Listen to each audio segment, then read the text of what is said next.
Correct ആണോ ഞാൻ ഈ പറയുന്നത്? Okay, so today we will start from CFM last chapter. CFM CA last chapter ആണ്, 10ാമത്തെ ചാപ്റ്ററിലെ എന്താണ് financial forecasting component and factors കഴിഞ്ഞിട്ട് ഫിനാൻഷ്യൽ സ്റ്റേറ്റ്മെന്റ് ഫോർകാസ്റ്റിംഗ് എന്നുള്ള ടോപ്പിക് വരികയാണ്. ഈ ഫോർകാസ്റ്റിംഗ് നമ്മൾക്ക് എപ്പോഴും ആവശ്യം വരുന്നത്, നമ്മുടെ ഒരു പ്രസന്റ് സിറ്റുവേഷൻ നമുക്കുണ്ട്, ഒരു പ്രസന്റ് സിറ്റുവേഷനിൽ നിന്നും ഫ്യൂച്ചറിലേക്ക് നമ്മൾ മാറാൻ ആഗ്രഹിക്കുന്നു. അതിൽ എന്തെല്ലാം കാര്യങ്ങൾ മാറിയാൽ എന്തെല്ലാം മാറ്റങ്ങൾ ഉണ്ടാകാൻ സാധ്യതയുണ്ട് എന്ന് മനസ്സിലാക്കലാണ്. ഉദാഹരണം, ക്യാഷ് ഫ്ലോ കൂടാൻ സാധ്യതയുണ്ടോ, സെയിൽസ് കൂടാൻ സാധ്യതയുണ്ടോ, പർച്ചേസ് കുറയാൻ, അതിന്റെ കോസ്റ്റ് കുറയാൻ സാധ്യതയുണ്ടോ, പ്രോഫിറ്റബിലിറ്റി കൂടാൻ സാധ്യതയുണ്ടോ, ചെലവ് കൂടാൻ സാധ്യതയുണ്ടോ, ഇതൊക്കെ നമുക്കറിയണം. അതായത് ഇപ്പൊ നമ്മളൊരു പ്രോഡക്റ്റ് ഉണ്ടാക്കുമ്പോൾ, ഞാൻ കഴിഞ്ഞ ക്ലാസ്സിൽ പറഞ്ഞ ഒരു എക്സാമ്പിൾ ആണ്, 500 സാധനം ഉണ്ടാക്കാനുള്ള ഒരു മെഷീൻ നിങ്ങളുടെ കയ്യിലുണ്ട്. 500 സാധനമേ അതിലുണ്ടാക്കാൻ പറ്റുള്ളൂ. അങ്ങനെയാണെങ്കിൽ 400 സാധനം ഉണ്ടാക്കുന്ന ഒരു കമ്പനി ആ 500 ബാക്കിയുള്ള 100 ഉണ്ടാക്കാൻ അവർക്ക് അഡീഷണൽ എക്സ്പെൻസ് ഇല്ല. ഉണ്ടോ? അവർക്ക് അഡീഷണൽ ഫിക്സഡ് എക്സ്പെൻസ് ഇല്ല. കാരണം ഒരു സാധനം ഉണ്ടാക്കാനും 500 സാധനം ഉണ്ടാക്കാനും ആ മെഷീൻ വാങ്ങിയേ മതിയാവും. അപ്പൊ അതിന്റെ ഫിക്സഡ് എക്സ്പെൻസ് സെയിം ആണ്. ഒരു സാധനം ഉണ്ടാക്കാനും 500 സാധനം ഉണ്ടാക്കാനും എന്താണ്? ഫിക്സഡ് എക്സ്പെൻസ് സെയിം ആണ്. ആകെ അവിടെ ചേഞ്ച് വരുന്നത് എന്താണ്? Variable expense. വേരിയബിൾ എക്സ്പെൻസ് നമുക്കൊരു എക്സാമ്പിൾ പറയാം. ഒരു മണിക്കൂറിൽ 100 ഉഴുന്നുവട ഉണ്ടാക്കുന്ന ഒരു മെഷീൻ ഉണ്ട് നിങ്ങളുടെ കയ്യിൽ. ആ ഒരു മെഷീനിൽ ഒരു ഉഴുന്നുവട ഉണ്ടാക്കിയാലും 100 ഉഴുന്നുവട ഉണ്ടാക്കിയാലും ഒരൊറ്റ ചെലവല്ലേ? Fixed expenses. ആ മെഷീന്റെ വില 10,000 രൂപയാണെങ്കിൽ ഈ 10,000 രൂപയാണ് അതിന്റെ ചെലവ്. അതിൽ ഒരു ഉഴുന്നുവട ഉണ്ടാക്കിയെങ്കിൽ ആ ഒരു ഉഴുന്നുവട ഉണ്ടാക്കാൻ വേണ്ടി ആ മെഷീൻ വാങ്ങിയ ചെലവ് 10,000 രൂപ. 100 ഉഴുന്നുവട ഉണ്ടാക്കിയെങ്കിൽ 100 ഉഴുന്നുവട ഉണ്ടാക്കാൻ വേണ്ടി ആ മെഷീൻ വാങ്ങിയ ചെലവ് 10,000 രൂപ. അപ്പൊ മാക്സിമം 101ാമത്തെ ഒരു ഉഴുന്നുവട ഉണ്ടാക്കാൻ നോക്കിയാലോ, വീണ്ടും നമ്മൾ 10,000 രൂപ കൊടുത്തിട്ട് എന്ത് വാങ്ങണം? ഒരു മെഷീൻ വാങ്ങണം. അതിലും നമുക്ക് എന്ത് അച്ചീവ് ചെയ്യാൻ പറ്റണം? 100 ഉഴുന്നുവട അച്ചീവ് ചെയ്യാൻ പറ്റാലേ നമുക്ക് എന്ത് ചെയ്യണം? കോസ്റ്റ് കുറയ്ക്കാൻ പറ്റുള്ളൂ. Are you getting it? Then അതിനെ പറയുന്ന പേരാണ് ഫിക്സഡ് എക്സ്പെൻസസ് എന്ന് പറയും. അതായത് നമുക്ക് ഒരിക്കലും മാറ്റാൻ പറ്റാത്ത ചെലവുകളാണ് ഫിക്സഡ് എക്സ്പെൻസസ്. ഇപ്പൊ റെന്റ്, റേറ്റ്, ഇതൊക്കെ എന്താണ്? Fixed expense. റെന്റ്, വാടക. ഇപ്പൊ 10 ആള് ജോലി ചെയ്താലും 50 ആള് ജോലി ചെയ്താലും അതിന് വാടക കൊടുക്കേണ്ടി വരും. ആ വാടക ഫിക്സഡ് ആയിരിക്കും, ഒന്നും ചെയ്യാൻ പറ്റത്തില്ല. ഇനി ഇതിൽ ഈ ഒരു വട ഉണ്ടാക്കണമെങ്കിൽ ഈ മെഷീൻ മാത്രം മതിയോ? പോരാ. ഓരോ വടയിലും ഉഴുന്നുണ്ട്, ഇഞ്ചിയുണ്ട്, മുളകുണ്ട്, എണ്ണയുണ്ട്, ഉപ്പുണ്ട്, അല്ലേ? അതൊക്കെ എന്താണ്? വേരിയബിൾ എക്സ്പെൻസസ് ആണ്. അപ്പൊ എന്താ ഉണ്ടാവുള്ളൂ? ഒരു ഉഴുന്നുവട ഉണ്ടാക്കാനുള്ള വേരിയബിൾ എക്സ്പെൻസ് ആയിരിക്കില്ല 100 ഉഴുന്നുവട ഉണ്ടാക്കാനുണ്ടാവുക. പക്ഷെ ഒരു ഉഴുന്നുവട ഉണ്ടാക്കാനുള്ള ഫിക്സഡ് എക്സ്പെൻസ് ആയിരിക്കും ആർക്കുണ്ടാവുക? മനസ്സിലാവുണ്ടോ? അപ്പൊ കോസ്റ്റ് നമുക്ക് എന്നെ മനസ്സിലാക്കാം. Expenses can be divided into 2. എന്തൊക്കെയാണ്? Fixed expense and variable expense. അപ്പൊ നമ്മൾ ഒരു ബിസിനസ് പ്രപ്പോസൽ നമ്മൾ മുമ്പിലേക്ക് വെക്കുന്ന സമയത്ത് നമ്മൾ വെറും വേരിയബിൾ എക്സ്പെൻസ് മാത്രം നോക്കിയാൽ പോരാ. നമ്മൾ എന്താ ആലോചിക്കണം? ഈ ഒരു പ്രത്യേക സിറ്റുവേഷൻ ഹാൻഡിൽ ചെയ്യാനുള്ള കപ്പാസിറ്റി, എന്നാ കപ്പാസിറ്റി, ഫിക്സഡ് എക്സ്പെൻസ് കപ്പാസിറ്റി ആ കമ്പനിക്ക് ഉണ്ടോ എന്ന് നമ്മൾ നോക്കണം. അപ്പൊ ഈ ഒരു ഫിനാൻഷ്യൽ ഫോർകാസ്റ്റിംഗ് ചെയ്യുന്ന സമയത്ത് അത് ഏത് ഏരിയയിലാണെങ്കിൽ നമുക്ക് ചെയ്യാം. പ്രൊഡക്ഷൻ കൂട്ടുന്നതിനാകാം, ലാഭം കൂട്ടുന്നതിനാകാം, റീച്ച് കൂട്ടുന്നതിനാകാം. ഇതൊക്കെ ചെയ്യുന്ന സമയത്ത് വെറും ഫിക്സഡ് എക്സ്പെൻസസ് കൂട്ടാതെ വേരിയബിൾ എക്സ്പെൻസസ് കൂട്ടിയിട്ടാണ് ഇത് ചെയ്യുന്നതെങ്കിൽ പ്രോഫിറ്റബിലിറ്റി കൂടിക്കൊണ്ടേയിരിക്കും. അതേസമയം ചില പ്രത്യേക സ്ഥലങ്ങളിൽ നമുക്കൊരു ബിൽഡിംഗ് വാങ്ങേണ്ടി വന്നേക്കാം, അല്ലെങ്കിൽ ഒരു മെഷീനറി വാങ്ങേണ്ടി വന്നേക്കാം, അല്ലെങ്കിൽ പുതിയൊരു സ്ട്രക്ചർ ഉണ്ടാക്കുന്ന വന്നേക്കാം, ഒരു ട്രേഡ് മാർക്ക് ഡെവലപ്മെന്റ് വന്നേക്കാം. അപ്പൊ പിന്നെ എന്തായിരിക്കും? അതൊരു അഡീഷണൽ എക്സ്പെൻസസ് ആണ്. അപ്പൊ നമുക്കത് ചെയ്യണമോ വേണ്ടയോ എന്നൊരു സ്ട്രാറ്റജിക് ഡിസിഷൻ നമ്മൾ എടുക്കേണ്ടി വരും. ഒരു കമ്പനി വളരുന്ന സമയത്ത് അവരുടെ വളർച്ച ത്വരിതപ്പെടുത്തുന്നതിന് വേണ്ടിയിട്ടും മാർക്കറ്റിൽ എന്ത് മാറ്റങ്ങളാണ് അവരുടെ കമ്പനി ഉണ്ടാക്കുന്നത് എന്ന് മനസ്സിലാക്കുന്നത് നമ്മൾ ഉപയോഗിക്കുന്നത് ഫിനാൻഷ്യൽ ഫാക്ടേഴ്സ് ആണ്. കഥകളൊന്നുമല്ല. ഫിനാൻഷ്യൽ എത്ര ലാഭം ഉണ്ടാക്കി എന്നറിഞ്ഞിട്ടല്ലേ ആ കമ്പനി ആ പ്രോഡക്റ്റ് നന്നായിരുന്നുവോ, ആ മാർക്കറ്റ് നന്നായിരുന്നുവോ നമ്മൾ പറയണേ.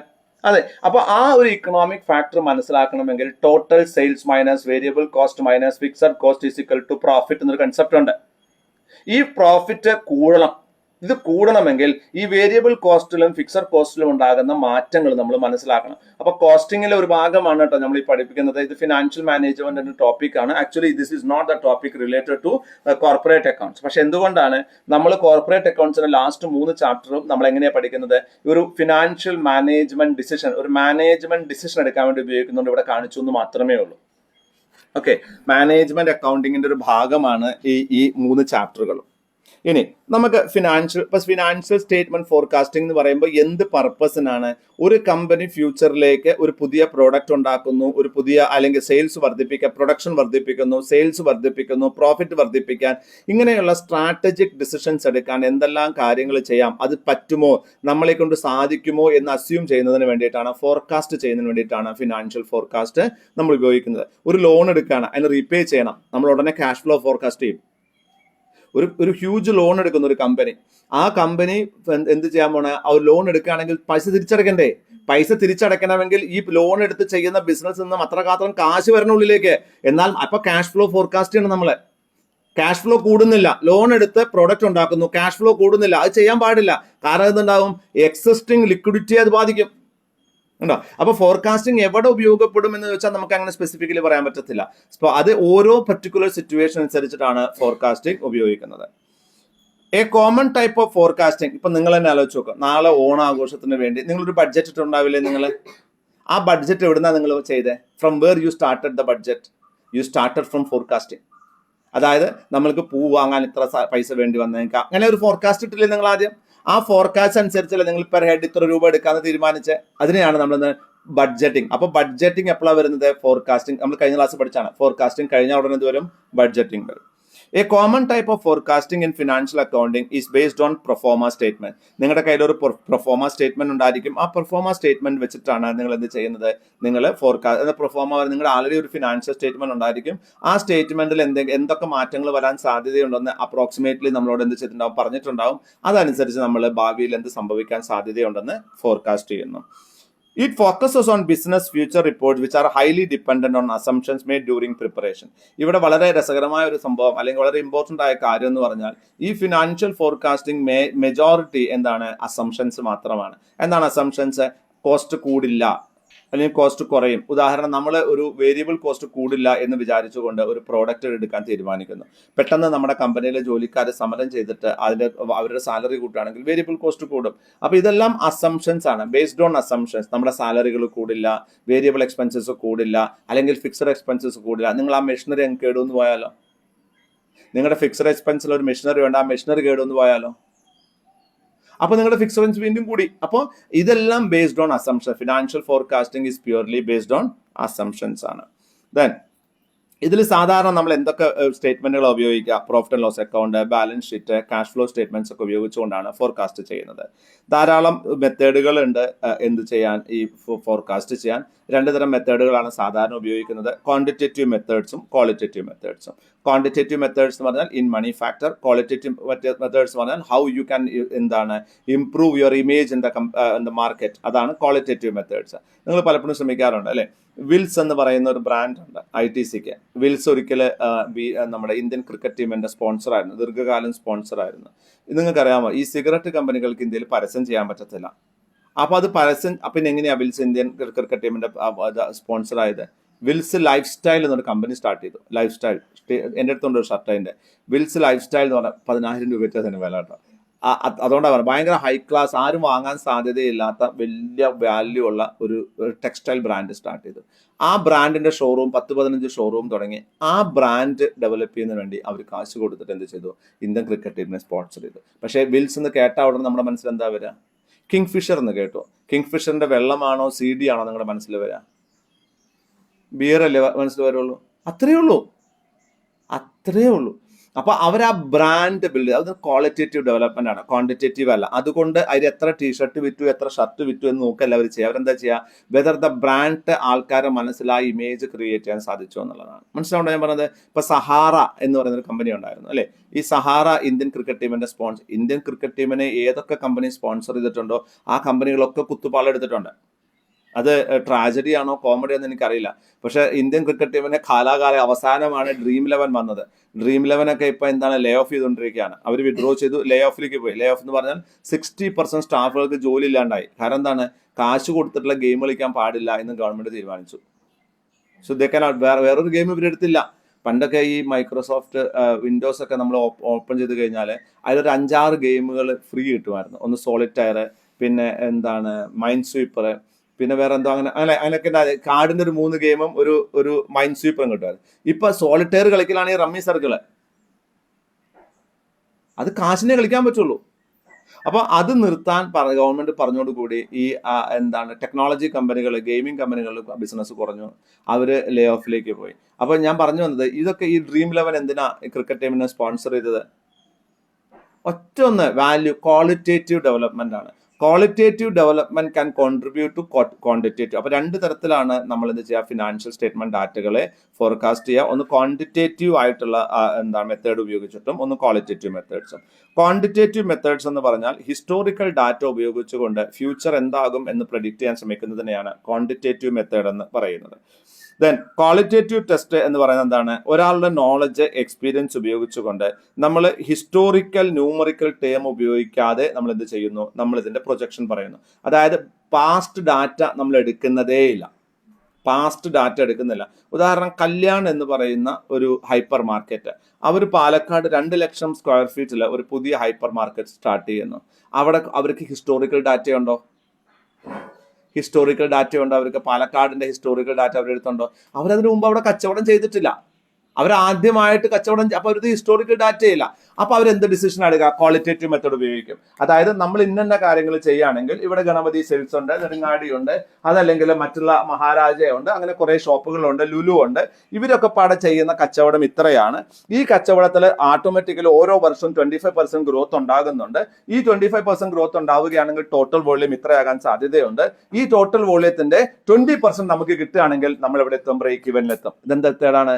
Qualitative method. എന്താ ക്വാണ്ടിറ്റേറ്റീവ് മെത്തേഡ്? എറണാകുളത്തുള്ള ഈ കമ്പനി, എന്താ കമ്പനിയുടെ പേര്? കല്യാൺ. തൃശ്ശൂരുള്ള കല്യാൺ ഹൈപ്പർ മാർക്കറ്റ്. തൃശ്ശൂരുള്ള കല്യാൺ ഹൈപ്പർ മാർക്കറ്റ് അവരുടെ ഒരു നില കൂടെ കൂട്ടാൻ തീരുമാനിക്കുന്നു, അല്ലെങ്കിൽ പുതിയ പ്രോഡക്റ്റ് കൂടെ ആഡ് ചെയ്യാൻ തീരുമാനിക്കുന്നു. അവരെന്ത് മെത്തേഡ് ഉപയോഗിക്കുക? Quantitative method. ഒരു പുതിയ മാർക്കറ്റിലേക്ക് പോകുമ്പോൾ നമുക്ക് അവിടെ ഒരു ഹിസ്റ്റോറിക്കൽ ഡാറ്റ അവൈലബിൾ ആയിരിക്കില്ല. അപ്പൊ നമ്മൾ എന്ത് ചെയ്യും? ഒരു എക്സ്പേർട്ടിന്റെ നോളജും എക്സ്പീരിയൻസും ഉപയോഗിച്ചുകൊണ്ട് ആ മാർക്കറ്റിനെ പ്രെഡിക്റ്റ് ചെയ്യാൻ ശ്രമിക്കുന്നു. ഇതിനെയാണ് ക്വാളിറ്റേറ്റീവ് മെത്തേഡ് എന്ന് പറയുന്നത്. Then these forecasting methods are often called into question as they are subjective than quantitative methods. ഇതിനൊരു പ്രശ്നം എന്താണെന്ന് വെച്ചാൽ, ക്വാണ്ടിറ്റേറ്റീവ് മെത്തേഡ് ആണോ ക്വാളിറ്റേറ്റീവ് മെത്തേഡ് ആണോ നല്ലതെന്ന് ചോദിച്ചു കഴിഞ്ഞാൽ ക്വാണ്ടിറ്റേറ്റീവ് മെത്തേഡാണ് കുറച്ചും കൂടി ബിലീവബിൾ. കാരണം നമുക്ക് അതിന് ഒരു ഫൗണ്ടേഷൻ ഉണ്ട്. അതേസമയം ക്വാളിറ്റേറ്റീവ് മെത്തേഡ് എന്ന് പറഞ്ഞാൽ ആ ഒരു വ്യക്തിയുടെ ധാരണയ്ക്കനുസരിച്ച് അയാളുടെ അസംഷൻസ് ആണ് അയാൾ ഉപയോഗിക്കുന്നത്.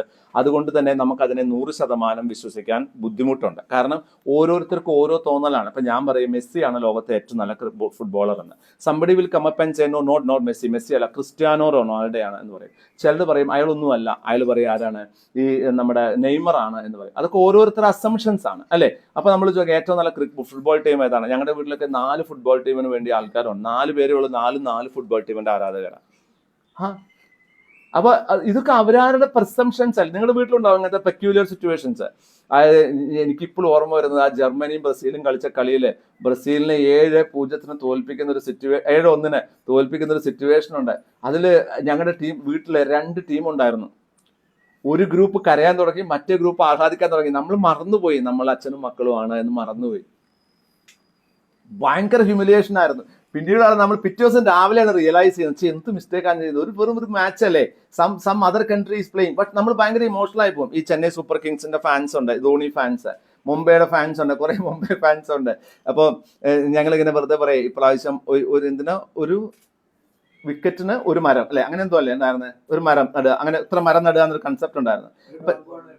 ഒരു ഡോട്ട് ബോൾ അങ്ങനെ. അപ്പൊ ചെന്നൈ സൂപ്പർ കിങ്സ് ആണ് ഈ പ്രാവശ്യം IPL ഏറ്റവും കൂടുതൽ മരം നട്ട. നമ്മൾ അവരെ കളിയാക്കാണ്. പക്ഷെ പല സമയം ഇതൊരു ക്വാളിറ്റേറ്റീവ് മെത്തേഡാണ്. കാരണം I don't like Chennai Super Kings, that doesn't mean that entire world doesn't like Chennai Super Kings. So qualitative method ഒരു പ്രോബ്ലം ഉണ്ട്. ക്വാളിറ്റേറ്റീവ് മെത്തേഡ് ആരാണോ അത് ചെയ്യുന്നത് അയാളുടെ ഒരു ആറ്റിറ്റ്യൂഡ് അനുസരിച്ചിട്ടാണ് അത് ഉപയോഗിക്കുക. ഞാൻ നിങ്ങൾക്ക് ഇത് മനസ്സിലാക്കാൻ വേണ്ടി പറയാം, നിങ്ങളുടെ ലൈഫിൽ ഉണ്ട് ഇതെല്ലാം. ദെൻ നമ്മൾ ക്വാണ്ടിറ്റേറ്റീവ് മെത്തേഡ്സിനെ നമുക്ക് നോക്കാം, ഏതൊക്കെ മെത്തേഡുകളാണ് ഉപയോഗിക്കുന്നത് എന്ന് നോക്കാം. And they can provide quantitative method. The forecasting methods often called into question as they more subjective than quantitative methods, and they can provide valuable insight into forecast and account the factors that can be predicted using historical data. എപ്പോഴാണോ historical data ഉപയോഗിച്ച് predict ചെയ്യാൻ പറ്റാത്ത situation അല്ലെങ്കിൽ historical data available അല്ലാത്തത്, ആ സമയങ്ങളിലാണ് നമ്മൾ ഇത് ഉപയോഗിക്കുന്നത്, ക്വാളിറ്റേറ്റീവ് മെത്തേഡ് ഉപയോഗിക്കുന്നത്. ബോത്ത് ദ മെത്തേഡ്സ്, 2 മെത്തേഡ് നമുക്ക് പഠിക്കാം. ഒന്ന്, ബേസ്ഡ് ഓൺ റവന്യൂ, നമ്മൾ ഒരു റവന്യൂവിന്റെ ബേസിൽ നമ്മൾ ഫോർകാസ്റ്റ് ചെയ്യും. എന്താ റവന്യൂവിന്റെ ബേസിൽ എന്ന് പറഞ്ഞാൽ എത്രമാത്രം സെയിൽസ് ഉണ്ടാക്കാൻ പറ്റും, പെർസെൻറ്റേജ് ഓഫ് ടേൺ ഓവർ വെച്ചിട്ട്. അപ്പോൾ ഉദാഹരണം നമ്മൾ പറയുകയാണ്, പ്രോഫിറ്റ് എന്ന് പറയുന്നത് ടേൺ ഓവറിന്റെ 10%. നമ്മുടെ കമ്പനി പ്രസന്റ് ലെവലിൽ നിന്നും നമ്മുടെ കമ്പനി അത് 20% അല്ലെങ്കിൽ ഇത്ര ലക്ഷം പ്രോഫിറ്റ് ആക്കാൻ തീരുമാനിക്കുന്നു. അങ്ങനെ മാറ്റുന്ന സമയത്ത് ഫിക്സഡ് കോസ്റ്റിൽ 5% വർധനയുണ്ടാകും, വേരിയബിൾ കോസ്റ്റിൽ ഇത്ര ശതമാനം വർധനയുണ്ടാകും എന്ന് പറഞ്ഞാൽ നിങ്ങൾക്ക് ആ പ്രോഫിറ്റ് കണ്ടുപിടിക്കാൻ പറ്റും. അത് എത്ര സെയിൽ കൂടണമെന്ന് നമുക്ക് കണ്ടുപിടിക്കാൻ പറ്റും. എത്ര ടേൺ ഓവർ കൂടിയാലാണ് ഈ 10 ലക്ഷം എക്സ്ട്രാ പ്രോഫിറ്റ് ഉണ്ടാക്കാൻ പറ്റുന്ന കണ്ടുപിടിക്കും. അപ്പോൾ പെർസെൻറ്റേജ് ഓഫ് ടേൺ ഓവറിനെ ബേസ് ചെയ്തിട്ട് നമ്മൾ എന്ത് ചെയ്യുന്നു, പല ഫാക്ടറുകളും. ഇപ്പോൾ ടേൺ ഓവറിന് 50% ഫിക്സഡ് അസറ്റ്, ടേൺ ഓവറിന്റെ 30% കോസ്റ്റ് എന്നൊക്കെ പറഞ്ഞു കഴിഞ്ഞാൽ സ്റ്റോക്ക് എന്നൊക്കെ പറഞ്ഞാൽ നമുക്ക് എന്ത് കണ്ടുപിടിക്കാൻ പറ്റും, നമുക്കൊരു ഫിനാൻഷ്യൽ സ്റ്റേറ്റ്മെന്റ് തന്നെ എഴുതാൻ പറ്റും. അതായത് ഇതെല്ലാം എന്തിനെ ഡിപ്പെൻഡ് ചെയ്തിട്ടായിരിക്കും, ടേൺ ഓവറിനെ ഡിപ്പെൻഡ്. ഇപ്പോൾ സെയിൽസ് കൂട്ടണമെങ്കിൽ സ്റ്റോക്ക് കൂട്ടണം, സെയിൽസ് കൂട്ടണമെങ്കിൽ നമ്മുടെ പ്രൊഡക്ഷൻ കൂട്ടണം, പ്രൊഡക്ഷൻ കൂടുകയാണെങ്കിൽ വേരിയബിൾ എക്സ്പെൻസ് കൂടും, വേരിയബിൾ എക്സ്പെൻസ് ഒരു ലിമിറ്റ് എത്തുന്ന സമയത്ത് നമുക്ക് എന്താണ് ഫിക്സഡ് എക്സ്പെൻസ് വർദ്ധിക്കാൻ തുടങ്ങും. അപ്പോൾ ഈ പ്രൊജക്ട് മുമ്പിലേക്ക് കൊണ്ടുപോകാൻ പറ്റുമോ എന്നൊക്കെ പ്രെഡിക്റ്റ് ചെയ്യാൻ ശ്രമിക്കുന്നതാണ് എന്ത്, ഈ പെർസെൻറ്റേജ് ഓഫ് ടേൺ ഓവർ മെത്തേഡിൽ. ഇതിൽ ശരിക്കും പറയുന്നത് percentage are often applied to future sales estimate to project ഈ chain of future value. Example എന്താണ്, COG എന്താണ്, cost of goods sold is likely to increase proportionately with the turnover, therefore it is to apply some percentage of estimate to each. ഇത്ര വളരെ simple ആയിട്ട് പറയാണ്. Cost of goods definite ആയിട്ടും sales കൂടുമ്പോൾ cost of sales എന്ന് പറഞ്ഞാൽ എന്താണ്, cost of goods plus profit ആണല്ലോ സെയിൽസ്. അപ്പോൾ കോസ്റ്റ് ഓഫ് ഗുഡ്സ് സോൾഡ് എന്താണ്, എന്താണ് സെയിൽ ടേൺ ഓവർ വർദ്ധിക്കുന്നതനുസരിച്ച് കൂടിക്കൊണ്ടിരിക്കും. അത് വേരിയബിൾ കോസ്റ്റ് ആണ്, അത് കൂടിക്കൊണ്ടേയിരിക്കും. ഇങ്ങനെയുള്ള അസംഷൻസ് ആണ് നമ്മൾ ടേൺ ഓവർ ബേസിൽ ചെയ്യുന്നത്. അടുത്തെന്താണ്, മൂവിങ് ആവറേജ്. എന്താ മൂവിങ് ആവറേജ് എന്ന് പറഞ്ഞാൽ, ഇത് മൂവിങ് ആവറേജ് 2 തരത്തിലാണുള്ളത്. വെയ്റ്റഡ് ഉണ്ടാകാം, നോർമൽ. എന്താ വെയ്റ്റഡ് എന്ന് പറയാൻ, നമ്മൾ ഇതൊക്കെ സിമ്പിൾ ടെക്നിക്കുകളാണ്. ഇത് പഠിക്കുമ്പോൾ മാത്തമാറ്റിക്സ് ആണ് പേടിക്കൊന്നും വേണ്ടത്, വളരെ സിമ്പിളാണ്, ഒന്നുമല്ല. ആവറേജ് എന്ന് പറഞ്ഞാൽ നമ്മൾ എന്തായിരിക്കും, ഒരേ ലെവലിൽ, സിമ്പിൾ ആവറേജ് ഒരേ ലെവലിൽ. മൂവിങ് ആവറേജ് എന്ന് പറഞ്ഞാൽ ഒരു പെർട്ടിക്കുലർ വോള്യൂം എത്തുമ്പോൾ അതിനൊരു വെയിറ്റ് നമ്മൾ അപ്ലൈ ചെയ്യുന്നു. ഫോർ എക്സാമ്പിൾ നമ്മൾ ഒരു വെയിറ്റ് 10% അല്ലെങ്കിൽ 2 അതിന്റെ വെയിറ്റ് എന്ന് പറയാൻ എന്താണ്, 2 ഗുണം വർദ്ധിക്കാൻ സാധ്യതയുണ്ട്. അപ്പോൾ വെയിറ്റഡ് ആവറേജ് മെത്തേഡും നോർമൽ ആവറേജ് മെത്തേഡും. ആവറേജ് എന്ന് പറഞ്ഞാൽ എന്താണ്, ഡിവൈഡഡ് ബൈ 2 അല്ലെങ്കിൽ divide by 3, whatever you want to say, divided by the number, അതാണ് എന്ത് ആവറേജ് എന്ന് പറയുന്നത്. വെയ്റ്റഡ് ആവറേജ് എന്ന് പറഞ്ഞാൽ അതിനൊരു വെയിറ്റും കൂടെ തന്നിട്ടുണ്ടാകും. എന്താ വെയിറ്റ് എന്ന് പറഞ്ഞാൽ, അതിന് ഏതെങ്കിലും ഒരു ഇമ്പാക്ട്, വേറെ ഏതെങ്കിലും ഒരു ഫാക്ടർ കൊണ്ട് ഒരു ഇമ്പാക്ട് ഉണ്ടാകാൻ സാധ്യതയുണ്ട്. ആ ഇമ്പാക്ടിന് ഒരു വാല്യൂ തന്നിട്ടുണ്ടാവും, അതുകൊണ്ട് മൾട്ടിപ്ലൈ ചെയ്താൽ നമുക്ക് എന്ത് കിട്ടും, വെയ്റ്റഡ് ആവറേജ് കിട്ടും. വെയ്റ്റഡ് ആവറേജ് കിട്ടും. അത് നമുക്കൊരു കണക്ക് ചെയ്യുമ്പോൾ പഠിക്കാം. അതൊന്നും ചെയ്യാൻ കണക്ക് നമുക്കില്ല ഈ പുസ്തകത്തിൽ, അതുകൊണ്ട് ടെൻഷൻ അടിക്കേണ്ട കാര്യമൊന്നുമില്ല. പക്ഷെ നിങ്ങൾക്ക് ഇത് മാത്തമാറ്റിക്സിലുള്ളതാണ് ആവറേജും വെയ്റ്റഡ് ആവറേജും. ആവറേജ് എന്ന് പറഞ്ഞാൽ നോർമൽ ആവറേജ്, വെയ്റ്റഡ് ആവറേജ് എന്ന് പറഞ്ഞാൽ ആ ആവറേജിനെ നമ്മൾ എന്ത് ചെയ്യുന്നു, ഒരു വെയിറ്റ് വെച്ച് മൾട്ടിപ്ലൈ ചെയ്യുന്നു. ഇത്രയും മാത്രമേ അതിലുള്ളൂ, വേറെ പ്രത്യേകിച്ച് ഒന്നും അതിലില്ല. നമുക്ക് നോക്കാം, അത് നമുക്ക് അതിന്റെ ഒരു തന്നിട്ടുണ്ട് ഇക്വേഷൻ, നമുക്ക് നോക്കാം. അപ്പോൾ ഇത് എന്താണ്, ഇത് ഒരു ഫ്യൂച്ചറിനെ ഫോർകാസ്റ്റ് ചെയ്യാൻ വേണ്ടി നമ്മൾ ഉപയോഗിക്കുന്നു. ആവറേജ് എങ്ങനെ ഉണ്ടാവുക, P1 പ്ലസ് P2 പ്ലസ് എന്താ, P പറഞ്ഞാൽ പീരിയഡ്, ഓരോ പീരിയഡ് എടുക്കുന്നു, അത് ഡിവൈഡ് ബൈ 3 ആണ്. അതിനൊരു വെയിറ്റ് തന്നിട്ടുണ്ടെങ്കിൽ ആ വെയിറ്റുമായിട്ട് മൾട്ടിപ്ലൈ ചെയ്താൽ നമുക്ക് വെയിറ്റഡ് ആവറേജ് കിട്ടുന്നതാണ്. ഇത്രയേ ഉള്ളൂ. Then constant growth rate. എന്താണ് കോൺസ്റ്റന്റ് ഗ്രോത്ത്? എന്ത് സംഭവിച്ചാലും നമ്മൾ ഇത്രയേ വളരുള്ളൂ. നമ്മളെ കുറിച്ചൊക്കെ പറയാണ്ട്, എന്നോടൊന്നും പറഞ്ഞിട്ട് കാര്യമില്ല, നീ എത്ര കേട്ടാലും നേരെയാവില്ല. ഇത് കോൺസ്റ്റന്റ് ആവറേജ് മെത്തേഡാണ്. നിങ്ങളുടെ അച്ഛനമ്മയും നിങ്ങളോട് പറഞ്ഞിട്ടുള്ള ചില സിറ്റുവേഷനിൽ വളരെ രസകരമായിട്ട് ഉപയോഗിച്ചിട്ടുള്ള കോൺസ്റ്റന്റ് ആവറേജ് മെത്തേഡാണ്. എന്താ എന്നോടൊക്കെ പറഞ്ഞിട്ട് കാര്യം, നേരെയാണോടല്ലേ പറഞ്ഞിട്ട് കാര്യമുള്ളൂ. കോൺസ്റ്റന്റ് ആവറേജ് മെത്തേഡാണിത്. അതായത് ഒരിക്കലും ആ വളർച്ച എന്ന് പറയുന്നത് ഒരു ലിമിറ്റഡ് വളർച്ചയായിരിക്കും. എന്ത് ചെയ്താലും അങ്ങനെ വളരുള്ളൂ, പ്രത്യേകിച്ചൊരു മാറ്റം ഉണ്ടാകാൻ സാധ്യതയില്ല. അതാണ് കോൺസ്റ്റന്റ് ആവറേജ് മെത്തേഡ്. അതെന്താ, ഇത് 5%. അപ്പൊ നമ്മൾ സെയിൽസ് എത്ര കൂടിയാലും വേരിയബിൾ കോസ്റ്റ് 5% കൂടുള്ളൂ എന്ന് പറഞ്ഞാൽ സെയിൽസിനനുസരിച്ച് വേരിയബിൾ കോസ്റ്റിൽ മാറ്റം ഉണ്ടാവില്ല. ഒരു കോൺസ്റ്റന്റ് എന്താണ് ഗ്രോത്ത് മെത്തേഡ്. അതായത് ഒരു മാറ്റം ഉണ്ടാവില്ല. 12% പ്രോഫിറ്റ് വർദ്ധിക്കുന്നത് 12%. ഇപ്പൊ ഗവൺമെന്റ് ഒക്കെ ചില സാധനങ്ങൾ വിൽക്കുന്ന സമയത്ത് അങ്ങനെയാണ് വിശ്വസിക്കുന്നത്. ഗവൺമെന്റ് ഒക്കെ ചില സാധനങ്ങൾ വിൽക്കുന്ന സമയത്ത് പ്രോഫിറ്റ് എത്ര വോള്യൂം കൂടിയാലും പ്രോഫിറ്റിന്റെ ഗ്യാപ്പ് വർദ്ധിക്കില്ല. കാരണം എന്താണ്, ഗവൺമെന്റ് റേഷൻ കടയിൽ, അല്ലെങ്കിൽ റേഷൻ കട പറ്റില്ല, ത്രിവേണി മാവേലി സ്റ്റോറിൽ, ഇപ്പൊ മാവേലി സ്റ്റോറിലാണ് ആൾക്കാർ പോയി ക്യൂ നിൽക്കുന്നത്. എന്തിനാന്ന് ഒരു പിടി എനിക്കില്ല കേട്ടോ. കഴിഞ്ഞ ആഴ്ച ഞാൻ ആ മാവേലി സ്റ്റോറിന് അവിടെ പോയ സമയത്ത് 1 കിലോ ഉഴുന്ന്, 1 കിലോ പരിപ്പ്, 1 കിലോ പയറ്, 1 ലിറ്റർ എണ്ണ, ഇതാണ് സബ്സിഡിയിൽ കൊടുക്കുന്നത്. ഇതിന് വേണ്ടി ബക്കറ്റ് വാങ്ങാൻ ക്യൂ, കാർഡ് വെക്കാൻ ക്യൂ, സാധനം വാങ്ങാൻ ക്യൂ, ബില്ലടയ്ക്കാൻ ക്യൂ. ഈ ക്യൂ എന്ന് പറഞ്ഞാൽ ബിവറേജസിനെ നാണിപ്പിക്കുന്ന ക്യൂ ആണ് അവിടെ. മനസ്സിലാകുന്നില്ല? ഇതിന് ആകെ കിട്ടുന്ന ലാഭം ആകെ 1 കിലോ കിട്ടുള്ളൂ. ആൻഡ് വളരെ രസകരമായ അല്ലെങ്കിൽ സ്പെഷ്യൽ സിറ്റുവേഷനിൽ മാത്രമാണ് എല്ലാ സാധനവും ഉണ്ടാവുള്ളൂ. അവിടെ വളരെ കുറച്ച് സാധനം, ഒന്നുകിൽ ഉഴുന്നുണ്ടാവില്ല, അല്ലെങ്കിൽ പരിപ്പുണ്ടാവില്ല, അല്ലെങ്കിൽ ചെറുപയറുണ്ടാവില്ല, അല്ലെങ്കിൽ പയറുണ്ടാവില്ല, ഒന്നും ഉണ്ടാവില്ല അവിടെ. ഇതിനു വേണ്ടി ആൾക്കാർ ക്യൂ നിൽക്കുന്നു. ഇനി അതല്ലാത്ത സാധനം കൊണ്ട് വാങ്ങണമെങ്കിലോ അത് പുറത്തുള്ള സാധനത്തിന് വില കൂടിയ സാധനമാണ്.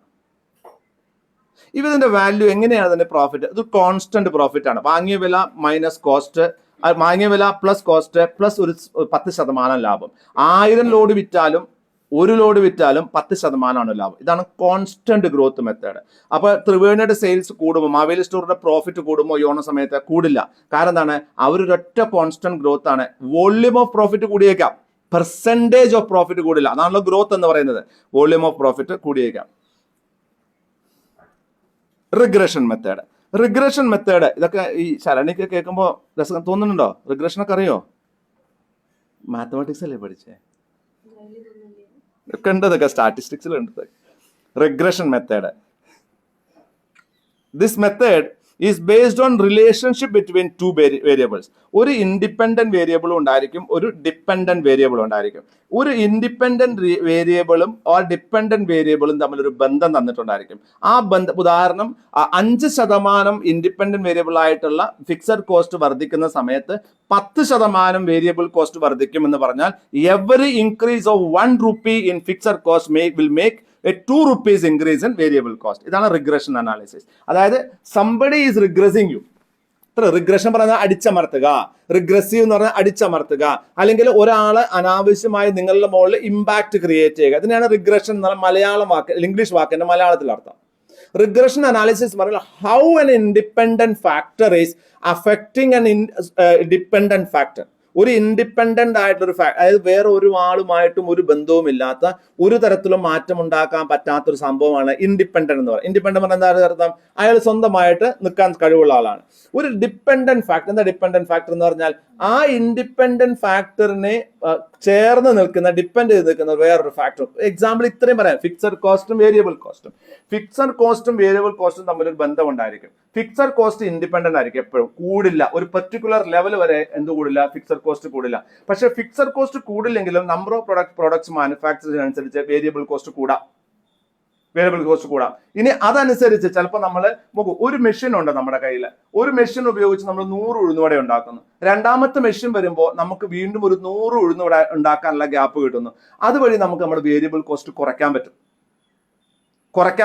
കാരണം 50 ഉഴുന്നുവട ഉണ്ടാക്കാൻ ഒരാളാണെങ്കിൽ അയാൾക്ക് ഒരു ലേശം ഓവർ ടൈം അല്ലെങ്കിൽ ഒരു ഇൻസെന്റീവ് കൊടുത്താൽ അയാൾ എന്തുണ്ടാക്കും? അയാൾ 75 ഉഴുന്നുവട ഉണ്ടാക്കും. അപ്പൊ നമ്മുടെ വേരിയബിൾ കോസ്റ്റ് കുറയ്ക്കാൻ പറ്റും. ഉഴുന്നിന്റെ മാവ് വാങ്ങുന്നതിൽ വേസ്റ്റ് കുറയ്ക്കാൻ പറ്റും. അപ്പൊ നമ്മൾ ഡെഫിനറ്റ് ആയിട്ടും ഫിക്സഡ് കോസ്റ്റും വേരിയബിൾ കോസ്റ്റും തമ്മിൽ ചില ലെവലുകളിൽ എന്തുണ്ടായിരിക്കും? ബന്ധമുണ്ടായിരിക്കും. ആ ബന്ധത്തിന് നമുക്ക് എന്ത് പറയാം? അത് മാത്രമല്ല റിഗ്രഷൻ കേട്ടോ. റിഗ്രഷൻ പല തരത്തിലുണ്ട്. സെയിൽ കൂടുന്നതനുസരിച്ച് സാലറി കുറയാം. ഫിക്സഡ് വേരിയബിൾ കോസ്റ്റും sale number of pieces sale profit കൂടുന്നതനുസരിച്ച് സാലറി കുറയാം. കാരണം എന്താണ്? കൂടുതൽ ലാഭം ഉണ്ടാക്കാൻ മാക്സിമം എഫിഷ്യൻസി ഒരാളെ കൊണ്ട് എടുക്കുകയാണെങ്കിൽ സാലറി കോമ്പോണന്റ് കുറയല്ലേ ചെയ്യുക. അതായത് 10 പീസ് വിൽക്കാൻ ഒരാൾക്ക് 1000 രൂപ കൊടുക്കണമെങ്കിൽ അയാൾക്ക് 100 പീസ് വിൽക്കാൻ സാധിക്കുമെങ്കിൽ അയാളെ കൊണ്ട് 100 പീസ് വിൽക്കാൻ സാധിച്ചാലോ നമ്മുടെ സാലറി കുറഞ്ഞു. അയാളുടെ പെർ പീസ് സാലറി എത്ര കൊടുക്കുന്നത്? കുറഞ്ഞില്ലേ? 10 പീസ് വിൽക്കാൻ ഞാൻ 10 രൂപ സാലറി കൊടുക്കുന്നു. അപ്പോൾ ഒരു പീസ് വിൽക്കാൻ എത്ര സാലറി കൊടുക്കുന്നു? 1 രൂപ.